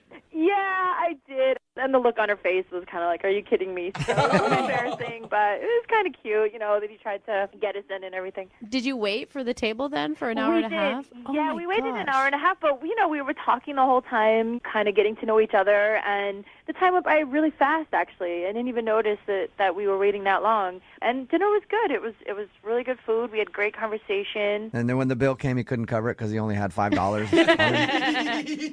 So how'd the date end then? So we finished our date, and then he walked me back to my car, and, he was cute, and he tried to give me a kiss. Tried to give you a kiss? Yeah. Does that mean you turned him down? Well, I guess when he, reached in to give me a kiss, he closed his eyes a little early, and he kind of ended up kissing me on my eyeball. I've done that. Did you laugh? That's so awkward. Did you laugh, or how'd you react? Yeah, well, he was so embarrassed. He was so embarrassed after he did it. I felt really bad. I mean, I tried not to laugh too much and just tell him, don't worry about it. It's fine, whatever. But So you didn't correctly kiss, though, after he kissed your eyeball? You just left it at that? yeah, it was kind of like. Oh, that sucks. Throw the guy a bone. That is a bad taste Yeah. in your mouth at the end of the night. Yeah, he was just so embarrassed. I was just like, no, don't worry about it. Just kind of tried to smile and. If I kissed you on your eyeball on accident and then you didn't offer a follow-up kiss, I'd think that you hated me. So, my God. all right, we're going to play a song, come back, call him, and get your second date update, all right? Okay. Okay, hang on. I want to be free. Moving 92.5. Brooke and Jubal in the mornings. Second date update. I think that this guy, Phil, just has to be embarrassed, if you ask me. Oh, Yeah. yeah, he hit her and then he kissed her. Yeah, he ran into Rachel's car. That's how they initially met. Then he tried to take her out to dinner at this place he was raving about. Didn't make reservations, so they're waiting for what, an hour and a half, Rachel? Yeah, an hour and a half. Hour and a half. He's embarrassed when he tries to slip the host money. They give him back the $5 that he tried to grease them with. And then at the end of the night, he kisses her eyeball. I don't think I'd want to call you back either, Rachel. I think I'd just chalk it up to a loss. I'd be like, dude, I ruined that whole thing. No, not at all. The surprising thing to me, Rachel, is that you're so into it. Yeah. I mean, those things, they were kind of adorable. I found it to be really cute. I had a really good time with him on that date, and I would really want to see him again. And you made that apparent to him. You were very clear about how much you liked him. Yeah, I thought so. I thought I was. Okay. All right, we're going to call him now, see if we can get him on the phone, okay? Okay, great.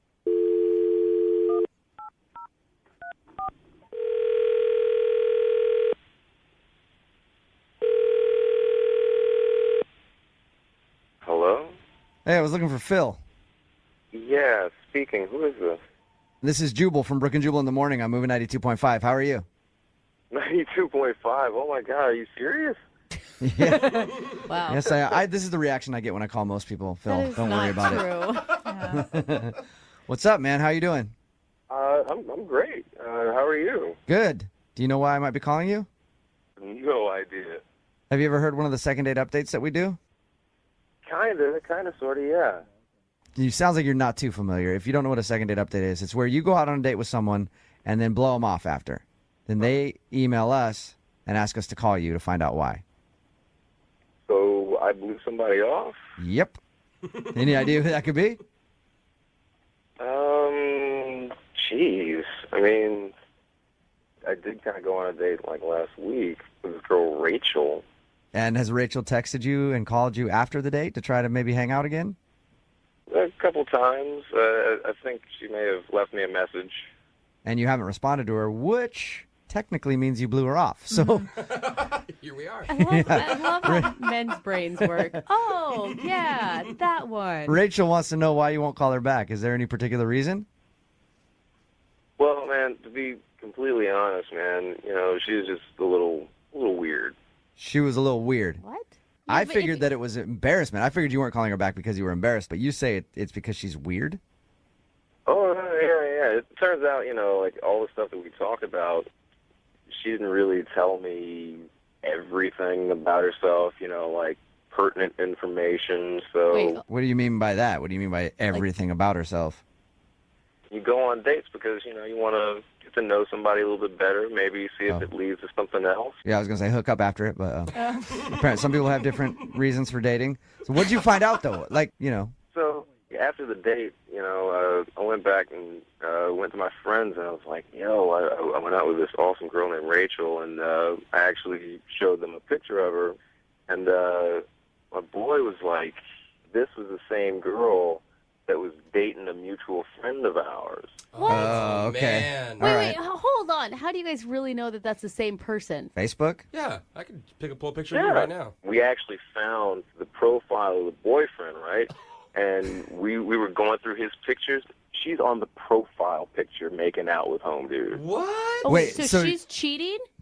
Yeah, apparently. The status thing says they're in a relationship, and it says her name. Oh! Oh, my God. And not even just dating him, living with the guy. Let me explain. Hey, Phil? Yeah. I should probably let you know that Rachel is on the other line and heard everything that you just said. Are you serious? So, Yeah, Phil, hi. If you would just let me explain. Yes, that was my boyfriend, but we're definitely not dating anymore. We've been broken up for the last 2 months. I just live with him. It's a little bit of a complicated situation, but we're definitely not in a relationship. Rachel, did you say you just live with him? Yeah, it's a little complicated, but yeah, I live with him, but we're not together. We're not officially together. We broke up. It's over. It's been over. Why are you living with him? It's just a little complicated. I'm moving out soon. I'm working it out, but for right now, we're still, sharing the same space. And how soon is soon? Like, as soon as I possibly can. Rachel, I've been in a similar situation where I've broken up with someone I lived with and we had to live together for a couple months because, things just didn't work out. Are you guys still sleeping together? Well, I mean, sometimes. I cannot believe you admitted that, Rachel. At least you're honest. And it's obvious. It's like happened like once or twice, and honestly, like it's not an emotional thing at all. It's just a physical thing. I mean, like we do see each other every single day. Right. When I say that we're officially over, we're officially over. I'm glad that you admit it because, if you said no, I was going to call you out because it's the same when I was in that situation. You have your moments of weakness. Yeah, but she says it's physical, but you have an ex-boyfriend that still has a profile pic of you. That is not physical to him. I can guarantee it. I mean, yeah, but I mean, I don't know why he still has that on there. Because he's still in love with you and a little obsessed. And he's still banging you. Yeah, and that's another good point. I mean, I guess, but I changed my Facebook profile. For me, it's definitely over. And for me, I definitely want to date Phil. I really liked him. I had a really good time on our date. I would love to see him again and see where this can go. And I thought we had a really good time. If you're doing this to this guy, what's to say that you're not going to do this to me in a couple of months? Yeah, I mean, you can say that. I understand where you're coming from, but it's a very particular situation. I can tell it to you in detail later off the radio if you want, but I mean, just give me a chance, you know. Hey, Rachel, Yes. how about you explain to Phil all about your relationship or ex-relationship on your next date? Because I would love to offer you guys a second date. We will pay for it. God, Phil, That would sounds so painful. would you go out with Rachel again? I gotta say no, man. Come on. Come on, you do not blame him. Second date full of listening about her ex-boyfriend. That sounds horrible. Sounds like a lot of fun to Are me. you kidding me? Come on, Phil. I gotta say no because if the tables were turned, I can't pull something like that off. Yeah, you're right. Like, oh, I got a girlfriend, but I want to go out and date you. Like, no. So Everybody would be calling you a huge D-bag at the moment. Yeah. Rachel, maybe you should wait to date until you actually move out. Yeah, you're probably right. This is getting really complicated and making it pretty impossible for. Need LASIK? Trust the experienced team at the LASIK Center at Evergreen Eye Center. No glasses, no contacts, no limits. What will you do? LASIK at evergreen.com. Moving 92.5. Brooke and Jubal's second date update. For today's second date update, a listener named Drew is on the phone, and he says he had a very awkward first date with the girl that he wants to call today, although I don't know why it's awkward. It sounds amazing to me. His email said she didn't say a word. So, dude, I would love that. No conversation at all. That sounds amazing, Drew. How you doing?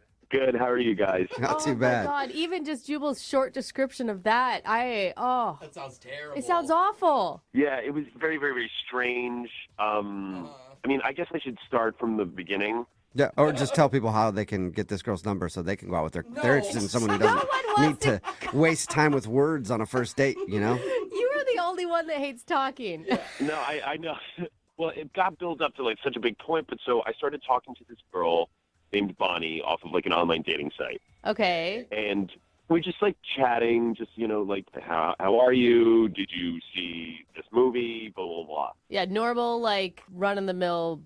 Yeah, just like a typical whatever. Okay. And then, like, after a few weeks, we're like, okay, maybe we should talk on the phone.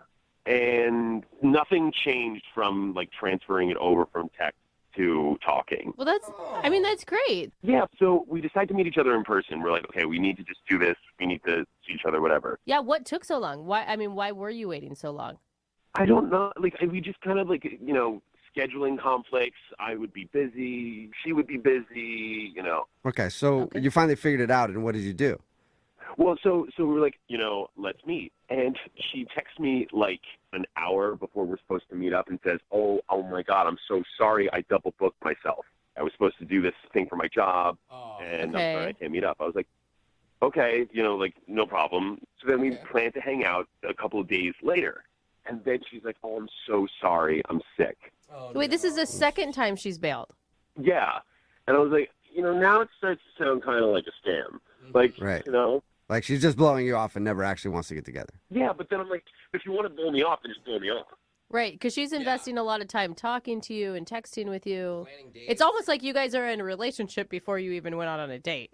Yeah, and, you know, I honestly was falling for her really hard. I was still, like, kind of in that, like, enamored phase. Like, I'll still have hope that she still wants to see me, whatever. And then we finally decide on a third time to actually go out on a date. And she shows up with this index card that says, I'm sorry, I can't talk. My voice is gone. Oh my So she, Oh my God, she actually showed up to your date and she couldn't speak. I've never. It was like a David Lynch movie or something. I just didn't know how to react to it. I was just like, what the? Yeah, why even show up? Well, I mean, she didn't want to cancel on him again because she's already canceled twice. I think that it's nice that she followed through, but she didn't give you a heads up before that? No, that's honestly, like if someone shows up with an index card, like that is the weirdest thing I've ever heard. Yeah. And the thing is that she's actually gorgeous. Okay. It's just this weird thing where, like, I just kept talking to, like, I tried to talk my way out of it. So your whole date was her sitting there and you talking to her, trying to have a conversation with. She would nod. And then I'd be like, well, don't you want to just, like, go home if you're sick or whatever the heck is going on right now? And then she wrote, yes, sorry. Okay. Well, I would think it's a good thing for you that she wanted you to know she was interested enough to still go on a date when she couldn't talk to you. Well, I mean, can't you just text me then? Why are No, we using index cards and wasting paper? Like, Obviously, she already canceled on you twice. If she cancels on you a third time, then you're going to think that she's lying or she's catfishing you, and you're not going to ever talk to her again. Of course she had to go out on the date. I'm not saying that she shouldn't have gone on the date, but, like, it wasn't enjoyable. I was just literally just blabbing, like, just on and on and on and on. Okay. Well, I don't so get why it. do you want to call her for a second date then? Well, the reason that I want to call her is because I don't know if she's telling the truth or not. Oh, you think that the index card was a lie? Yeah. Oh. Why do you think it's a lie? Why do you think she didn't want to talk to you? I don't know. I don't know. I think that she might be, like, hiding something. I have no idea. When's the last time you heard? Well, I don't know if you heard anything. But when's the last time you guys talked or typed? Whatever you do. Not since the date.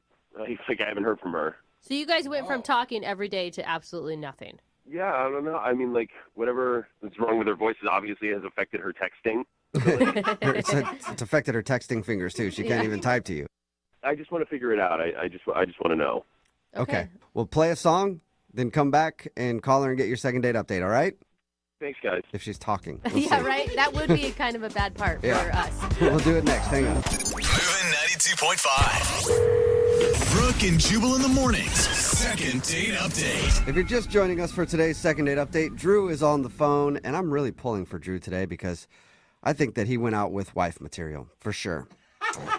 Because he went out on a date with a girl, didn't say a word the whole time. That's not a good thing, man. Apparently, she had something. She was sick and she couldn't speak. So when she showed up to the date, she actually had an index card written on it that said, "Hey, I have no voice." And they sat there for a little while. He did all of the talking and then said, "If you're sick, you should go home."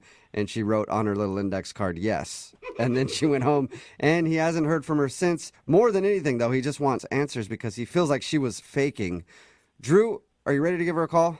Yeah, man. I'm just worried I'm being catfished somehow. Like, How are you being catfished when you've seen her in person? You guys have talked on the phone. Like, what is the catfish? She's suddenly going to have a man voice, and now that's even being considered catfish? I don't know. Maybe her twin sister is in jail and they have different voices and she's leaving. I have no idea. You really thought into it. Jaded, man. You Yeah. are super jaded. I feel like you need to take a break from internet dating. I don't know. That'd be kind of Well, I'm going to, but I need to, like, solve this case. I'm pulling for the twin sister in jail story. That would be awesome. That would be great for the show. really cool. Yeah, see, I just want to know. I just want to know. Okay. Okay, are you Well, going to feel bad if she was actually sick? Maybe, but even if she really was sick, then she would have reached out to me. Yeah. I'm going to dial her phone number right now and see if we can figure it out for you, okay? All right, man. All right, here we go.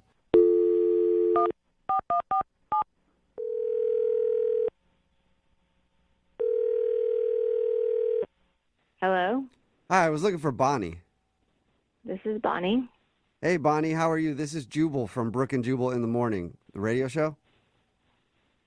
From a radio? Yeah. Brooke and Jubal in the Morning. It's the name of a morning radio program.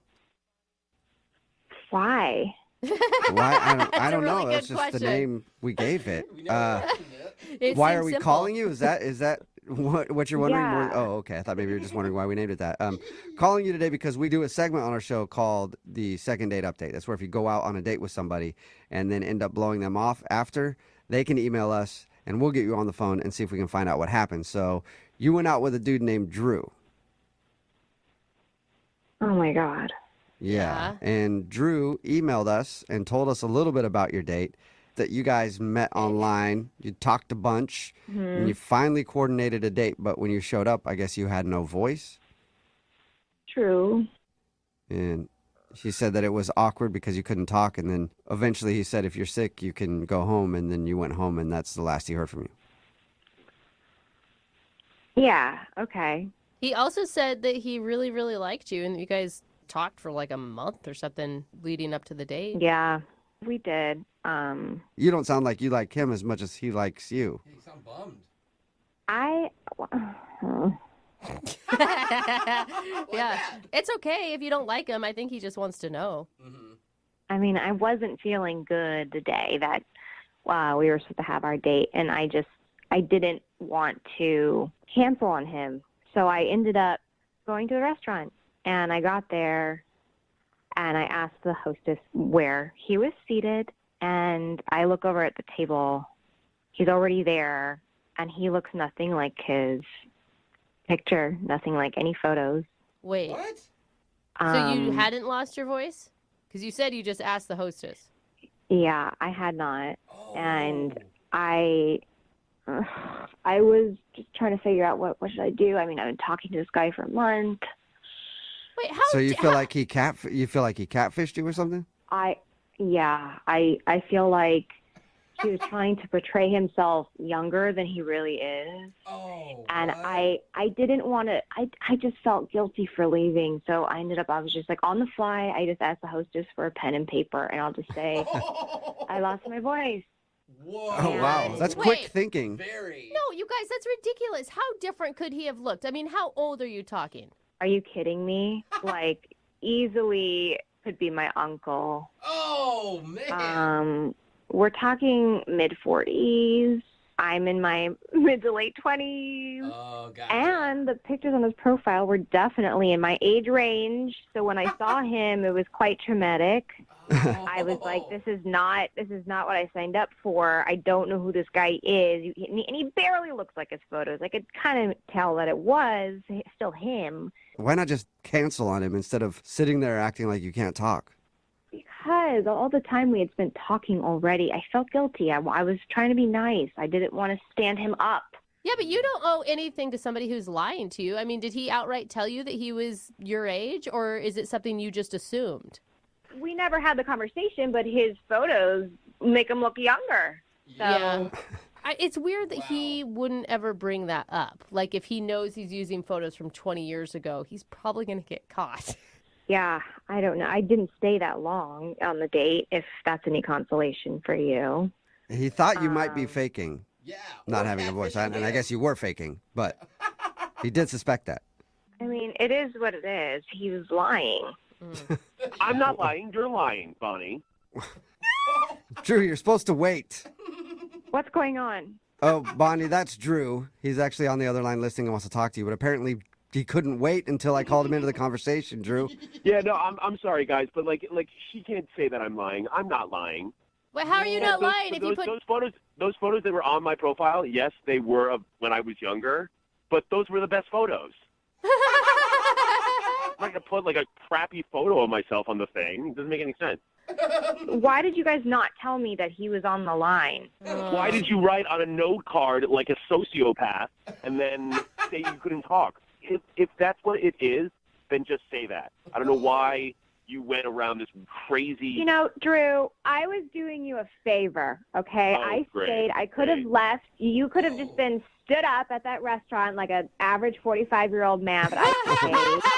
Well, I might be there. older, but I'm not like a Hannibal Lecter type of person that writes like a... Why couldn't you just say that? We don't know that. Drew, it is kind of weird that you brought up the whole point of how she was gorgeous in real life. Didn't you at any point think like, ooh, I better let her know that I'm significantly older than the photos that I used? Significantly. Yeah, just add it in again. Drew. Well, it does sound like you're just like fishing for younger women by tricking them online. No, I'm totally not doing that. What I'm doing is I'm taking the photos that I think best represent my personality. That's not true. I'm going to paint a photo. I'm going to paint a photo for you. If you were to walk into a restaurant, blind date, and you were going to go meet a woman. Don't interrupt me. I'm not done. Don't interrupt me. I'm not done. Okay, let's have and you were her supposed moment. to see a woman, and then this woman ended up being 65 years old. What would you do? What if she looked old enough to be your mother? 65 you look years old enough to be an uncle First of all, you're being mine. hyperbolic. Okay. Oh, big words. Or do Big you even words. know that? Do you know what I'm not a f***ing idiot. Yeah, I know exactly Are you sure what you're you're not talking an idiot? Because you sound like a raving lunatic that would actually go to a hostess and ask for a pen and paper and then write that like, sorry, I can't talk. Are you, like, I'm the lunatic, Drew. You're the one who called me on the radio, you idiot. What else? What else do you have to do? You moron. Oh Because my God, both of you. I had called you, texted you, reached out, and you just thought you could just like do whatever the hell you want. And by the I will. greaterness of your voice, Yeah. I know that you feel like you're a very entitled person now. Drew, It's Drew, really just annoying. settle it. Drew, how old are you? How old are you, Drew? I'm not telling you. Oh, that means you are really old. Well, I sound a lot younger than you do, sweetheart. Oh, I think we have our answer here, Drew. I think you know why. I don't think we have our answer because you two sound like there's a lot of passion, and I would love to see you guys go out on a second date. Bonnie, would you like a second date with Drew? We'll pay for it. Why? Why not? Why? Don't you want an older man? Why? Wait, now you're just mocking her? Yeah. He has exactly what I'm doing. nothing better to do. So you're actually 12, is what I'm hearing, He's Drew. older, but he's not as mature. I'm happy to do Drew a solid, and I can set him up with one of my mother's friends.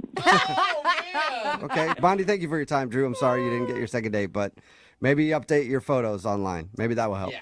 Shut up, ass. Why don't you update your photos? So you don't look so ugly.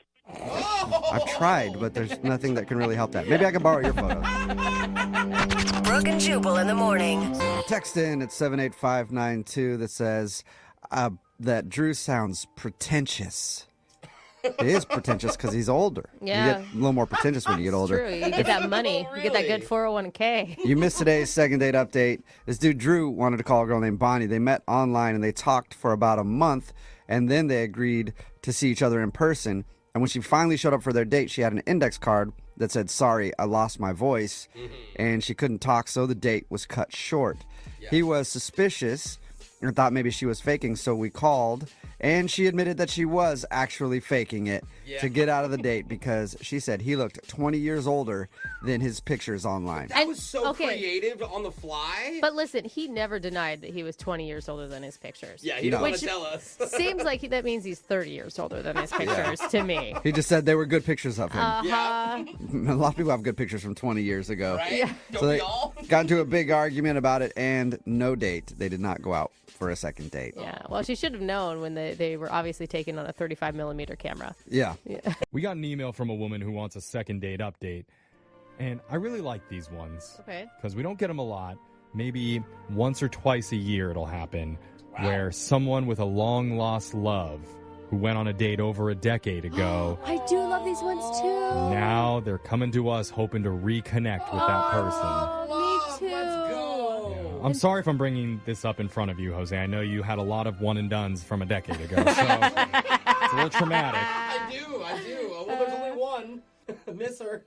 Still haven't forgot about it. I forgot about her. It's good that you get over things. It's funny, actually. I was complaining recently, and Brooke's like, you remember when we first met? You were upset about some other girl? I'm like, yeah, I do pout about these loves. Yeah. So I want to get these two together, Jeff. Yeah, so you will understand where this woman's coming from. Let's meet her. Her name's Fiona. Hey, Fiona.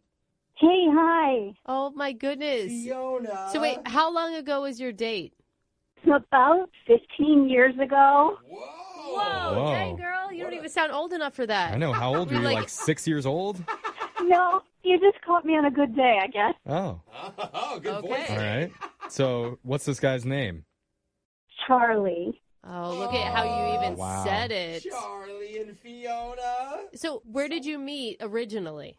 We met in college. Oh, wow. Okay. Yeah. Co-eds together.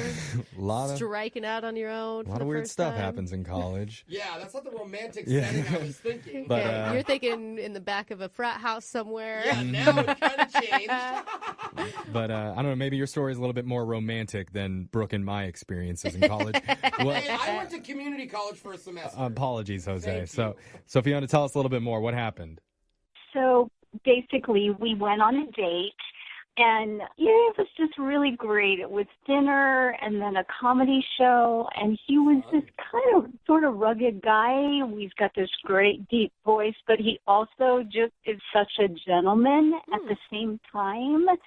And, you know, he opened doors for me, and he was just so considerate and charming, and we just had a great time together. And did you guys know each other very well before this comedy show date?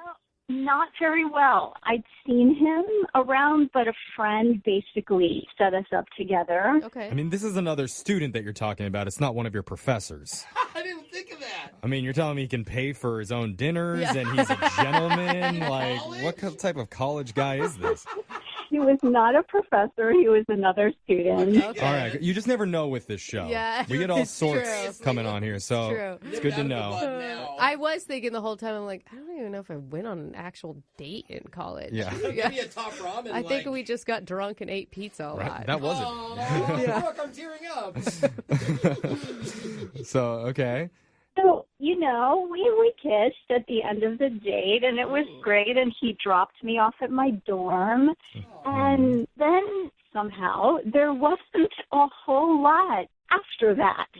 And I did hear, and I did not get any details, so I don't know really what the cause was, but I did hear that he had actually gotten kicked out. Kicked out of school? Yeah. Oh. Why? I don't know why. I never heard any details, and I didn't want to be asking around too much, about it. So Can I ask you, Fiona? I mean, it sounds like a lovely date, but it doesn't sound like something that you would pine after for 15 years about. I don't know. It sounds pretty romantic to me. I mean, this guy is a college dropout. What a bad boy. I mean,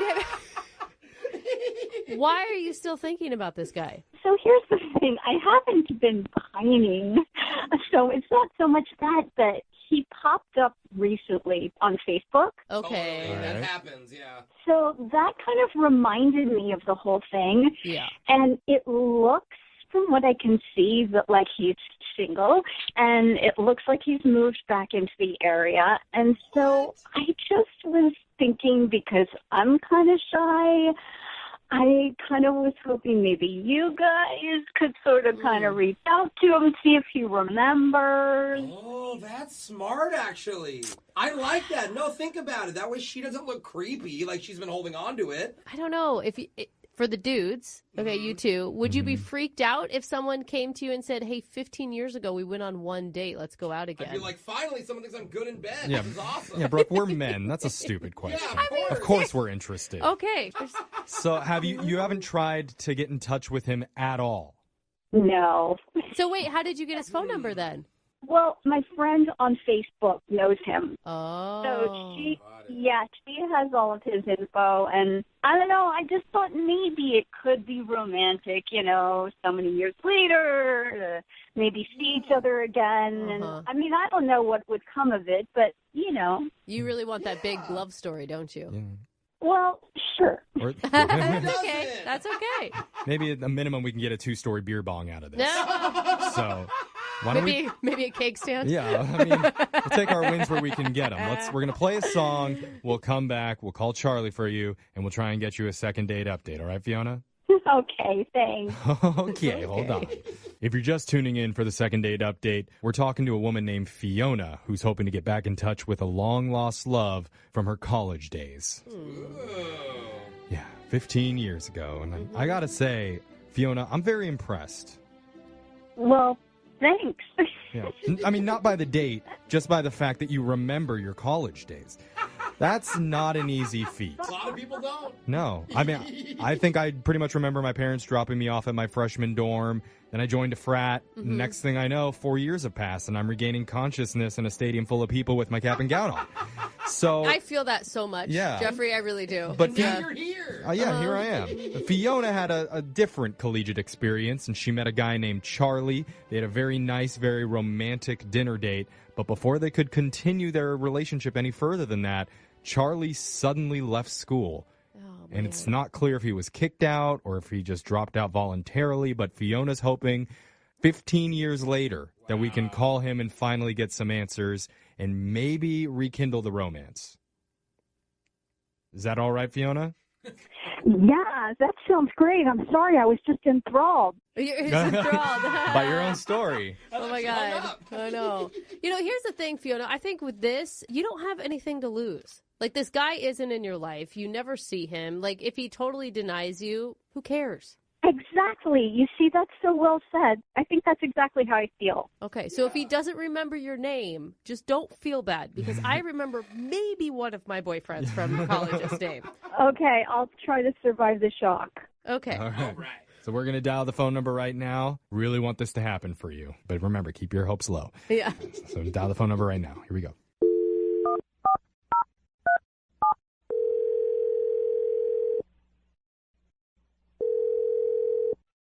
Hello? Hi, can I speak to Charlie, please? Speaking. Who's this? Hi, Charlie. My name's Jeffrey from the radio show Brooke and Jeffrey in the Morning. You have a second to talk with us? You're the who with the who? I like how you asked that. No, that was right. Yep. I am the who with the who. Uh-huh. No, my name is Jeffrey from the radio show Brooke and Jeffrey in the Morning. You can call a radio station or anything. I'm not sure what. No, we're doing something with you right now that we do on our show called a second date update. It's a segment where if you go out with someone and afterwards if they're not calling you back, you can email us and we'll reach out to that person for you to try and figure out the reason why. Oh, okay. Again, I didn't call you guys, so I didn't go on any dates or anything. I'm not sure what. Yeah, this one's a little weird. Yeah. I mean, you did go on a date with a woman a little while ago. A long while ago. Yeah. You might not remember because the date happened about 15 years ago. Yeah, you're going to have to be a little more specific, I guess. That's a long time. She told us that you guys had a really nice dinner together, and her name, maybe this will ring a bell, her name's Fiona. That is a name that I haven't thought about Fiona in a very, very long time. Oh, okay. So you remember? You do remember? Yeah, that's it's not a very common name, so yeah, I only really had one Fiona interaction. You haven't thought about her at all? Well, listen. She wasn't like thinking about you for the last 15 years either. I don't want you to freak out or anything. She just saw your picture on Facebook. Like it was like people you may know suggestions. Right. Okay. It's a little less stalkery. Okay. Yeah. And so she told us about that date 15 years ago, and then she said you either left college or you got kicked out. She wasn't sure and didn't know the reason why. There were some rumors, though, it sounds like. Well, yeah. But you don't have to tell us if you don't want to. Man, this is bananas. I mean, only a couple of my close friends actually know what really went down, like the skinny of it all. But can we be included in your group of close friends? Long story short, I'll try to do long story short. So I knew that Fiona and I shared a same class. Like we weren't in the same time slot, but we had the same professor. Okay, yeah, right. Mm-hmm. But my grand plan was to scoop up Fiona right after class, and then we'd go out to dinner, go see a show. Okay. And while that was happening, I was going to go over to my car because, like I said, I picked her up from school, so her book bag would have been there. I could have copied her notes or tried to, use her work to pass off as my own because of a big essay that we needed to have done. So you asked Fiona out to take her on a date so you could steal her homework and plagiarize her stuff? Well, you changed it enough so it's not plagiarizing, but I did not have enough time to do that because Fiona was very engaging. She's very smart, very funny. I didn't have time to go run to my car and copy her notes. Oh, I'm glad your morals didn't kick in or anything. It was just a time issue. Yeah, like I had time to run to my car, but what I did when I ran to my car was just grab her notes, and then I took them to class while I was trying to furiously come up with something to turn in, and I was caught with someone else's basically work, and in order to make all that go away, I made sure that she had no idea. I didn't throw her under the bus at all. So it was quietly made, like that's why I said I was asked not to return. It was kind of just, you're done, son. Yeah, get out of here. And you never wanted to tell her what happened? I mean, would you? I wouldn't tell her. What is it? Not her fault. Oh, my God. She's probably wondering, where did that homework that I did go? I had to do it all over again. I made it clear that she had nothing to do with it. I'm sorry, Prince Charming. Yeah. I mean, that Man. is a good thing. Yeah. Is this a bad time to let you know that she's been listening on the phone this entire time and wants to talk to you? Why would you do that? Because that's how this segment works, Fiona. Yeah, I guess who's sneaky now? Yeah. Fiona, you there? Yeah, I'm here. Are you laughing? Okay. Wow. Are you mad? Is this funny? I don't know. I don't know fair. either. Still processing. That's fair. Are things starting to make sense about why he left school? I mean, Well, yeah, it all adds up. It's just like I'm listening to somebody else's life. I mean, what you're saying, is that true? Yeah, I mean, I am genuinely sorry if there's been any sort of confusion or whatever in the last 15 years or since that happened that you've thought about it. So that's the truth. So, Charlie, I mean, it's nice to hear that you feel bad about what you did, but how did you feel about Fiona? Did you have any, like, romantic feelings towards her? Oh, like I said, I couldn't go copy your homework because I was having such a good time on the date. So you hoodwinked me. You hoodwinked me. I mean, he's complimenting you in some way because you were so brilliant in school. But in the other way, that's kind of messed up that he didn't ask you out because he liked you. Yeah, that sucks. But on the other hand, I know that we both had a really good time on the date. So, And how does it feel to hear his deep masculine voice again 15 years later? yeah, it definitely sounds very similar. And I did really like his voice. Yeah. Okay. I'm not getting a sense of a lot of feelings from her. She's just like, I do see his voice, and it is his, and I like it, and there's the voice. I can confirm there was homework. Yes. So, I never asked. Now you see why I got those good grades. Yeah. She's right. Yeah, you were like a science major or something. Charlie, I still haven't asked this yet. Are you currently single or in a relationship? What's your status? I mean, unless you count my dog, I don't have... I hope you don't count your dog as a relationship. Please. What kind of show do you think we are? Oh, my God, dude. Things just got worse. So you're single and you're looking, Charlie. As long as, don't bring a backpack, don't bring any homework, don't bring any notes. I don't know if I can hold myself back. But no, at the very least, if they want to give you my number or numbers or switch or... All right. Well, hold on there, Charlie. I've got something to say. Normally, we ask the person that we call first, but instead, I think we need to ask Fiona. Fiona, are you still interested in going out on another date with Charlie? I like that. Here's the thing. Hearing his voice and talking about all of this definitely takes me back. Yeah. But at the same time, I don't think that that's sort of the basis of how the whole thing started and why is really going to be a good idea for me for... What? No. I thought for sure you were going to say yes, Fiona. I know. He sounded sorry. I mean, he's apologetic. It sounds like he's grown as a person. Bottom line, he's like a flippin' cheater, so... Well... All right. I mean, I don't want to burst your bubble, but I feel like a lot of people in college were cheaters. I hope my college isn't listening. Are you but admitting this? What? Yeah? You cheated too? I never cheated. You didn't? I never cheated. Oh, come on, I Brooke. swear on my life. I was the person that people cheated off of, Jeffrey. Oh, goody two-shoes over there. I'm sure you were. Okay, well, Charlie, it sounds like she's not even interested in a second date, so I'm not going to ask you. Fiona, I am very sorry you don't want to at least FaceTime or anything like that. I get it. But I guess think back to a date you had 12 years ago. Moving 92.5. Brooke and Jubal's second date update. If anything, this second date update will be a lesson to the guys out there not to take a first date to a casino. Why? Don't do it. Do you guys remember the second date update we did with the last guy who took a girl to the casino? Yeah, and then he gambled everything away. He had like a gambling problem Yes. and stayed at the table so long she went to the bar and met somebody else. Yes. Well, Timothy took his date Ivy to a casino as well, and it didn't work out very well for him, did it, Timothy? No, I have no idea what happened. It was a good date, you know what I mean? And it just flew up in my face. Now, I read your email and you said things went bad at a certain point. It's not because you were addicted to gambling and went crazy in the casino. Is it explain what happened? Okay, yeah. I'm totally not a drunk. I'm totally not a gambler. That's what they all say before they enter the program. Well, it actually seemed like it was good. We went to fancy seafood dinner, and then we went into the casino, and we were at the roulette table, having a good time. She gets up to excuse herself. 5 minutes later, I get a text saying, had to go, thanks for dinner. What? Yeah. She left? Yeah. I will say, Timothy, y'all are going to make fun of me right now, but I am really sensitive to smoke, and sometimes if I'm in the casino, I can get sick.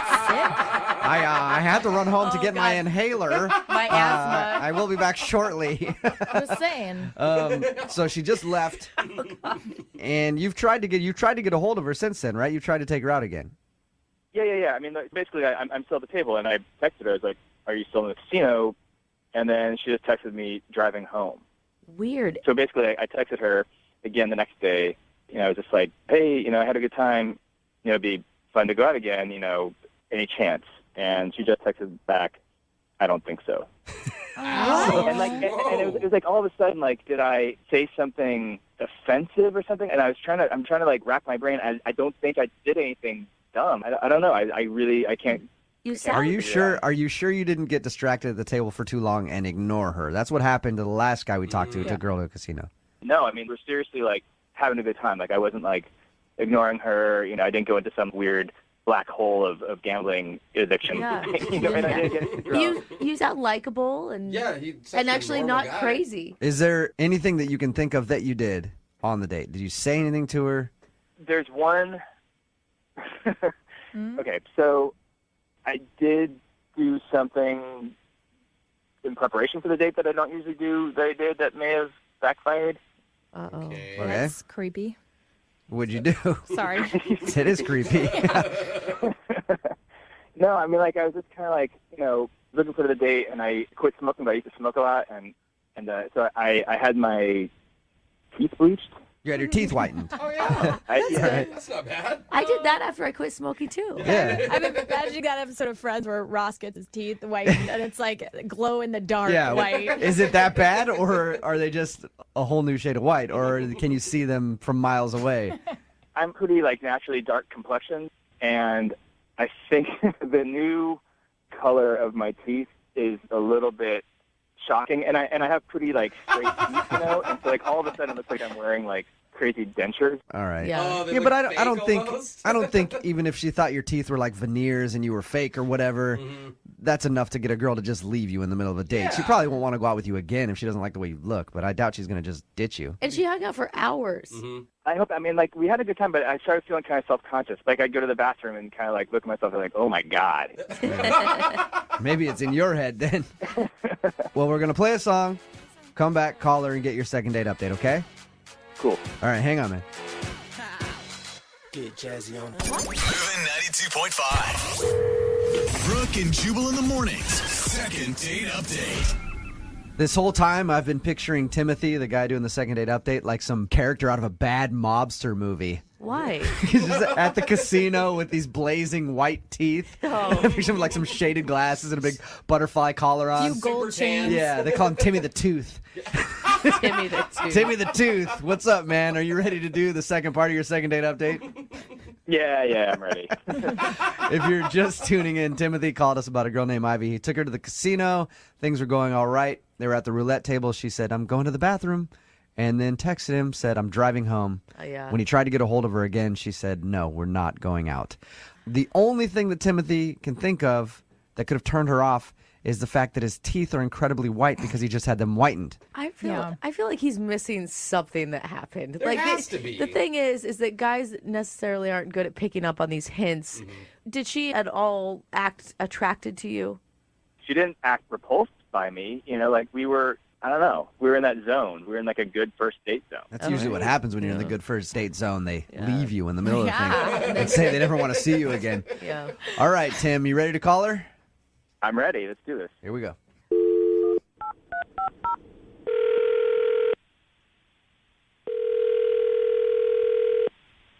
Hello? Hi, can I speak to Ivy, please? This is Ivy. Hey, Ivy, how are you? This is Jubal from Brooke and Jubal in the Morning. I'm moving 92.5. Who's this? Jubal from Brooke and Jubal in the Morning on the radio station moving 92.5. Oh. Hi. Hi. How's it going? Kind of weird. How are you? Pretty good. Pretty Good good. description. Any idea why I'm calling you, Ivy? No idea. I'm calling you because you recently went out on a date with a friend of mine, a guy with very, very white teeth. He goes by the name Timothy, and you guys went out to the casino. Does that ring a bell? Yeah. That was a downward All right. tone. Well, Timothy emailed us about you because he really enjoyed your date, and he's wondering why you left in the middle of it. Okay.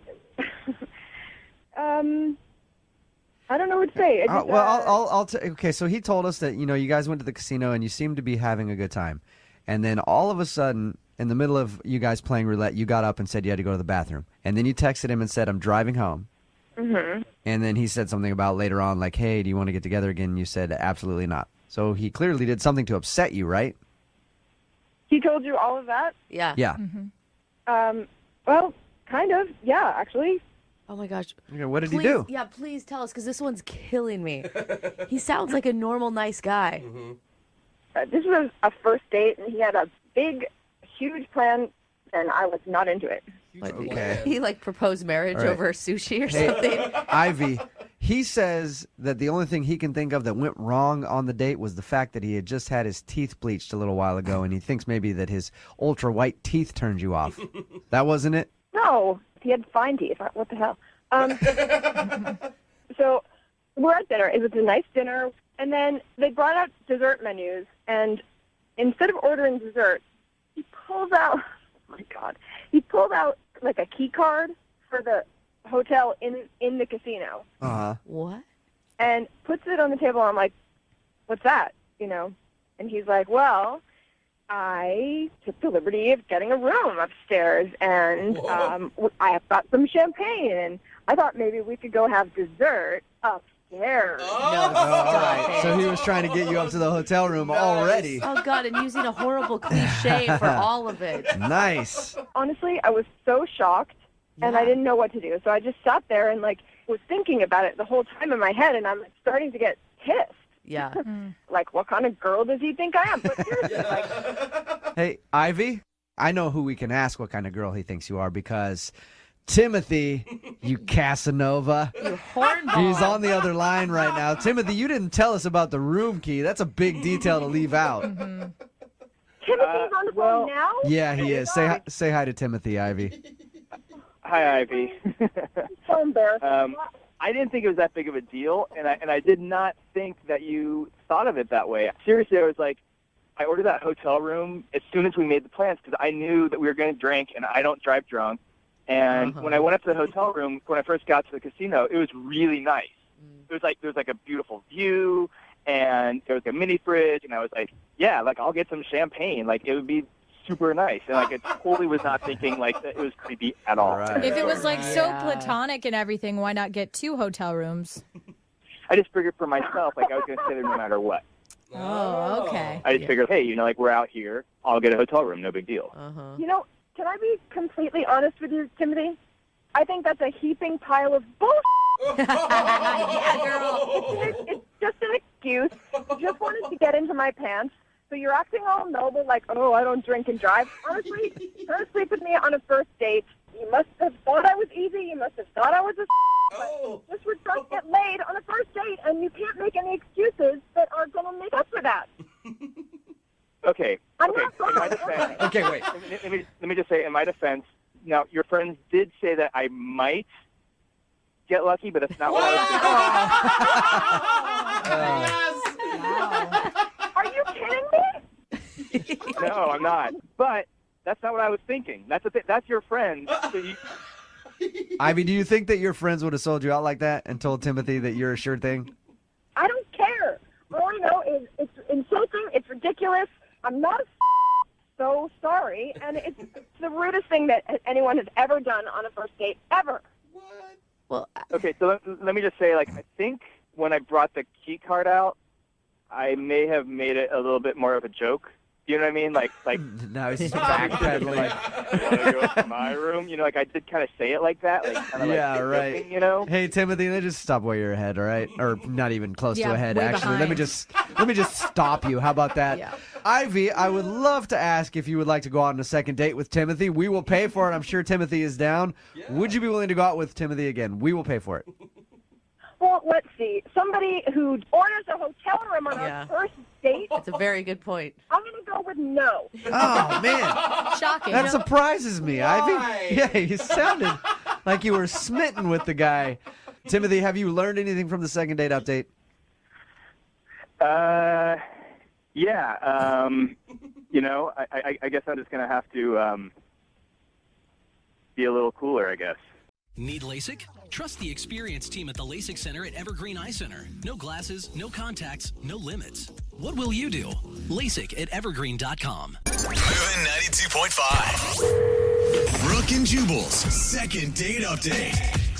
The girl on the phone for a second date update today is shocked that a guy is not calling her back after he went on a date with her. Whoa. Why? Because in her own words, according to her email, she has never been blown off by a guy ever. What? And that's why they call her Sure Thing Amanda. Sure Thing Amanda is on the phone with us. What's up, Sure Thing? I don't think that's what she Hi. Oh, she's fine with it. Okay, I lied. Do they actually call you that? I just made that up. No, but I'm fine with it. Okay. Okay. All right. Well, I'm just going to call you Sure Thing from now on. So you said that this is the first time you've ever been blown off by a guy and not gotten a second date. Yep, this is the first time. How is that possible? That's what I'm saying. I don't know how it's possible. No, that's not what I meant. I meant, how have you never been blown off? I don't know. Just never had that happen to me before. So this must be a very confusing time in your life, and I'm sorry Yeah. about that, Amanda. Yes. Tell us a little bit about the guy that you want us to call today. What's his name? His name is Jimmy. Okay, Jimmy. So this is the story. So one morning I was getting coffee before work, and I left the shop, and some guy, ran outside after me, and he was like, "You forgot this." And I turned around, and he had a comb in his hand, and I was like, "What? That's not mine." And he was like, I know. I just needed something to get your attention. I just wanted to talk to you. Oh, okay. So it was a little trick to try to talk to you. So he showed you his Right. dirty, bacteria-ridden comb that he had in his pocket. Well, I thought it was funny. It was clever, whatever. Are you someone who often gets chased down in parking lots for dates? Not chased down, but, guys ask me out. Yeah. So, we got to talking, and he seemed cool, and that's when he asked me to hang out. And I said, well, I have work right now, but he asked for my number, so I gave it to him, and we texted for a few days, and Facebooked him, did the background check, all of that. Yeah. Right. So you did your due diligence to find out if he's a perv or not.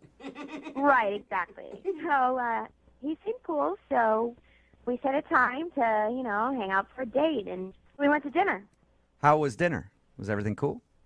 Well, everything was good except for one part that was a little bit weird. I told him I used to be a dancer. Nice. That's what I'm talking about. I know why you're always getting calls back. I get it. Not that kind of dancer. I danced for a sports team. I used to dance for a sports team. Oh, okay. still. Well, that's not quite the caliber of dancer I was hoping for. That's what I was going to say. Maybe he's not calling you back because you're not that kind of dancer. Then. Well, when I told him, he got this weird look after I said it, kind of like you guys did when I told you for the first time. It's understandable. And that's when I was like, oh, no, not that type of dancer. I used to dance for a sports team. Yeah. But then he seemed skeptical, like he didn't really believe me. So, I don't know, maybe he thought I was covering up and I really was that kind of dancer, but... Is that why you think he's not calling you back? Because he thinks you're a stripper? I don't know. It could be. It's the only thing I can think of. Are you insulted that a man thinks that you are a stripper? No, I mean, I told him the truth. Can I ask you a question, Amanda? Yeah? You don't sound like you're really that into this guy. Do you want to just do a second date update because he's the only guy never to call you back? Kind of, yeah. I don't blame you. That's fine. I am all for that. It's weird when somebody doesn't, call you back after a date. Yeah, I mean, I don't even need a second date. I just want to know why he called me. I mean, is that okay that I still do this? Yeah, absolutely. It is. Why don't you tell us how everything ended with him? Well, he gave me a kiss on the cheek, and we went our separate ways. Did you make any plans for a future date? No, he said, I'll call you. Have you tried texting him? No, I haven't texted him. Oh, yeah, you'd never do something like that. Well, I'm waiting for him to text me. But maybe he just caught on to the fact that you're not really that interested in him, and so he thought, why even put the energy in? I don't care. I just want to know why he's not calling me back. Okay. How long has it been then since your date? Since you haven't reached out to him, you're just waiting for him to call. It hasn't been like a day or anything, has it? No, it's been like 2 weeks. Okay. Oh my gosh. Yeah, that's an official blow off then. Yeah. This is the first time this has ever happened to me, and I can't figure it out. Okay, well, we'll play a song, come back, call him, and get your second date update, all right? Okay, thank you. You're welcome. Hang on. Ladies and gentlemen, welcome to the stage, Amanda. Yeah, greet her, fellas. She's working for you. She wants a second date update because the guy she went out with won't call her back, and she is so upset. And she's about to take it out for everybody to see. Get your ones out. Amanda's taking center stage and gonna show us how a second date update is really done. Isn't that right, Amanda? That's right. Yeah. Why am I introing Amanda like that? Well, because she's a dancer. Yeah. Unfortunately, she's not that kind of dancer. Yeah. But she thinks that the guy isn't calling her back because during their date, she was like, I'm a dancer. And then he gave her a weird look. Like you always hear when somebody just says they're a dancer, you're like, I know what that means. Uh-huh. And then she explained that she wasn't that kind of dancer, but she feels like maybe he didn't believe her. That's the only thing she can think of as to why he wouldn't be calling her back. She did also say that she's never been blown off by a guy before, ever. This is the first guy never to call her and ask for a second date. And that's more important to her than even getting the second date. She just wants to know why this is the one guy who wouldn't call her back. Amanda? Yep, You ready to get this thing going? I'm ready. And if he says That's something... right, she Okay. is. Sorry. Amanda is always ready. She lives by the motto, if you stay ready, you ain't got to get ready. And we're ready for some hot second date action. You've been moonlighting as a strip club DJ, haven't you? I want that job so bad. Uh-huh. Okay, sorry, Brooke, you were saying something to Amanda before I started the music.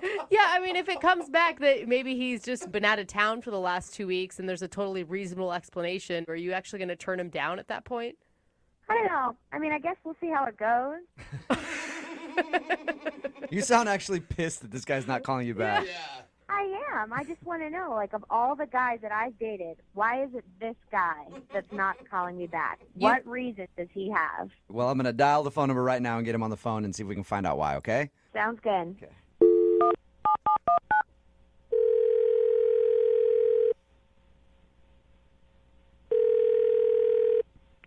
Hello? Hi, can I speak to Jimmy, please? Yeah, this is Jimmy. Hey, Jimmy, how are you? This is Jubal from Brooke and Jubal in the Morning. Who? Jubal from Brooke and Jubal in the Morning, the radio program. Why's a radio program calling me? Well, because one of our listeners actually emailed us and asked if we could get you on the phone. Her name is Amanda, and you recently took her out on a date. Oh. Okay. So Holy Amanda cow. emailed us and told us about your date. And she also said she really liked you a lot. And she's wondering why you're not calling her back. She said it's been like 2 weeks since you guys went out. She's been hoping you would call to ask her on a second date, but she's heard nothing. And she's wondering, is there... I bet she did. Whoa. What did you bet just she say? did. I said I bet she did. Why do you say it like that? Well, Amanda is, oh boy. Amanda is, she's something else. We talked to her, just to let you know, we talked to her. She told us about meeting you. Thought it was really cool the way I'm sure she did. Dude, you She didn't sound like anything that, I mean, Can I say she's a real pisser on the air? Sure. What do you mean by that? Like she had problems? She's a nightmare. She's a nightmare? Did you say she's a nightmare? She was a nightmare. Why is she a nightmare? Well, what did she tell you? She just said you guys went out to dinner and had some good conversation, ended the date with a kiss on the cheek, and she was hoping to hear from you again. That's pretty much it. Yeah, well, okay. Amanda is a very attractive woman, but I could tell everything about her from her food order. What do you mean? Like she's a vegetarian and you just can't stand those people? Like I feel the same. Oh, it's a lot worse than that. Okay, well, what could be worse? So much worse. What did she do just ordering food that pissed you off enough to, like, call her a pisser or whatever? Well, let me give you a blow-by-blow description. She started off by asking for bottled water, no ice, and it couldn't be tap water. It had to be bottled. She explained all this to the waiter. Okay. Why is that so offensive to you, though? Oh, that's not offensive. That was just the opening salvo. All right. It got worse from there. Then she explained that she had certain dietary restrictions. Like, Couldn't eat any red meat, Okay. no gluten, no dairy, no fish that swim. What? But crab no are fish fine. that swim? I don't, you know, like. Yeah, now let that sink in. So no gluten, no dairy, no fish that swim. She's a picky eater, obviously. Yeah, I even asked her, I said, what do you mean fish that swim? Oh, so she... And she made this little wavy motion with her hand, fish that swim. I said, yeah, I know fish that swim. Don't all fish swim? She said, no, there's some little fish that walk around, like shrimp, lobsters, anything with little bitty legs are okay. Is that just because she has an allergy or something? Who knows? I thought you were just saying it as a figure of speech when you were talking fish that swims. I didn't realize that was the exact words that came out of her mouth. No, she actually said fish that swim. I was going to just take it at face value, but she went on to explain to me that fish that swim have a higher mercury content, and so if you eat fish that swim, you're slowly killing yourself. You sound really upset about this. I wanted to eat a whole fish right then. Okay, so is it... All right, so she's a picky eater. I've never heard the fish that swim thing before. Why not? Me either. Why not go out with her on a second date, though? Is that the only bad thing? Well, wasn't that enough? I don't know. This girl is high maintenance. Okay, Yeah. It's a high maintenance issue. Can I ask, because I'm just curious, what did she end up ordering for dinner? I don't know, some sort of salad with water dressing. You know something about her? Water dressing? With water dressing. So we talked to her about your date, and she didn't mention her dietary restrictions. But she did also say you're the only guy that has ever not called her back for a second date. You know that? Yeah. That's kind of hard for me to believe. I can't imagine all the other guys in her life have put up with that. Oh, my gosh. You know what, Jimmy? Thank you for being honest with us, man. I appreciate it. No problem. And now I feel like I must be honest with you because Amanda is actually on the other line listening to this conversation. Hey, what? Yeah, I am here, and I'm hearing what you're saying about me. Oh. Hey, Amanda. I care about what goes in my body, and obviously you don't. It's not high maintenance. No, I was caring about what went in your body in a completely different way than what you were thinking about. Oh, sir. Thank you for taking the words out of my mouth, Jimmy. I was hoping I didn't have to make that joke. You're a jerk. Dude, Jimmy, I will say, to stand up for her, what do you expect? The hottest girl you've ever seen to then go down a cheeseburger? Thank You can't have that body that she probably has and also mow down on cheese fries all the time. Look, haven't you ever heard the phrase, no matter how hot she is, there's some guy that's just tired of her Yes, I For your information, I didn't even want a second date. I literally just wanted this to happen to find out why you didn't call me back, why you were such a jerk. Obviously, I'm the hottest girl that you've ever gone out with, so that's for you. Look, I'm not going to lie. You're very hot, okay? But and I'd totally sleep with you once, but I just don't want to eat with you again. Oh, my gosh. Well, that leads me to my question. Jimmy, would you like to go on a second date with Amanda? There'll be no eating. Hell no. Okay. I was going to say, you guys, I would pay for you guys to go to dinner, but you don't even have to do that. You can just sleep together once. Not interested either, Amanda, huh? No, I'm not. Yeah, you're not missing out there, Amanda, whatsoever. Clearly. You know what? You're just a low-class jerk, and you obviously can't handle a woman like me. I don't want to handle a woman like you. I'd rather handle a woman that eats fish, that swims. And by the way, I don't care what you think. All fish swim. Well, this was definitely not a successful second date update, but we can try to answer the question on our text message board, 78592. Do all fish swim? Text it in. There's something way more important going on now. Brooke and Jubal in the morning. Now there's just a big debate on the text message board at 78592 about if fish swim or not. If there are fish that don't swim. A lot of people are saying dead fish don't swim, they float. That's very true. point. Some people say starfish don't swim. We're talking about it because of the second date update. If you missed today's second date update, this girl named Amanda went out with a dude named Jimmy. And there was a weird moment on the date where she told him that she was a dancer, and he gave her a weird look because she thought maybe he thought she was a special kind of dancer. Yeah. But she's not that kind of dancer. She thought he might have gotten the wrong idea, though, and that's why he wasn't calling back. But we got him on the phone, and Jimmy said he was turned off by her picky food ordering. She asked for no gluten, no dairy, and no fish that swim. Mm-hmm. There's a crustacean battle that's happening right now. Yeah. If it doesn't swim, it's a crustacean, according to a lot of people. But so it's not like lobsters, they swim, they can just push themselves along, kind of. So it is a debate. Apparently, she only eats sea creatures with legs, shrimps, lobsters, things like that don't swim. But I will not eat any fish that swim. Mm-hmm. And Jimmy thought she was just too high maintenance and did not want another date with her. And he's Googling a lot of things about fish right now. Like, what? I mean, is she even right? Like, what's happening with these fish? But I understand that, not wanting to go out with someone who's that picky of an eater, you can't ever go anywhere. Or if you do go somewhere, it's just like, she's going to order a salad. Yeah. Every single time. Well, she should, right? Like, if she's that picky, then that's what you stick to. Somebody texted in and says starfish actually do swim. But are starfish considered fish, or are they considered, are they a crustacean? They got fish in the name. Someone says the but I batfish think that there's a lot walks. of things with fish in the name that doesn't make it a fish. What do you mean? We are so scientific. It's like, how are we not on and some people National are saying Geographic lobsters right and now? shrimp do swim. Dude, So the conversation on the I don't text know. board is amazing. But I don't right think now. lobsters and shrimp are fish.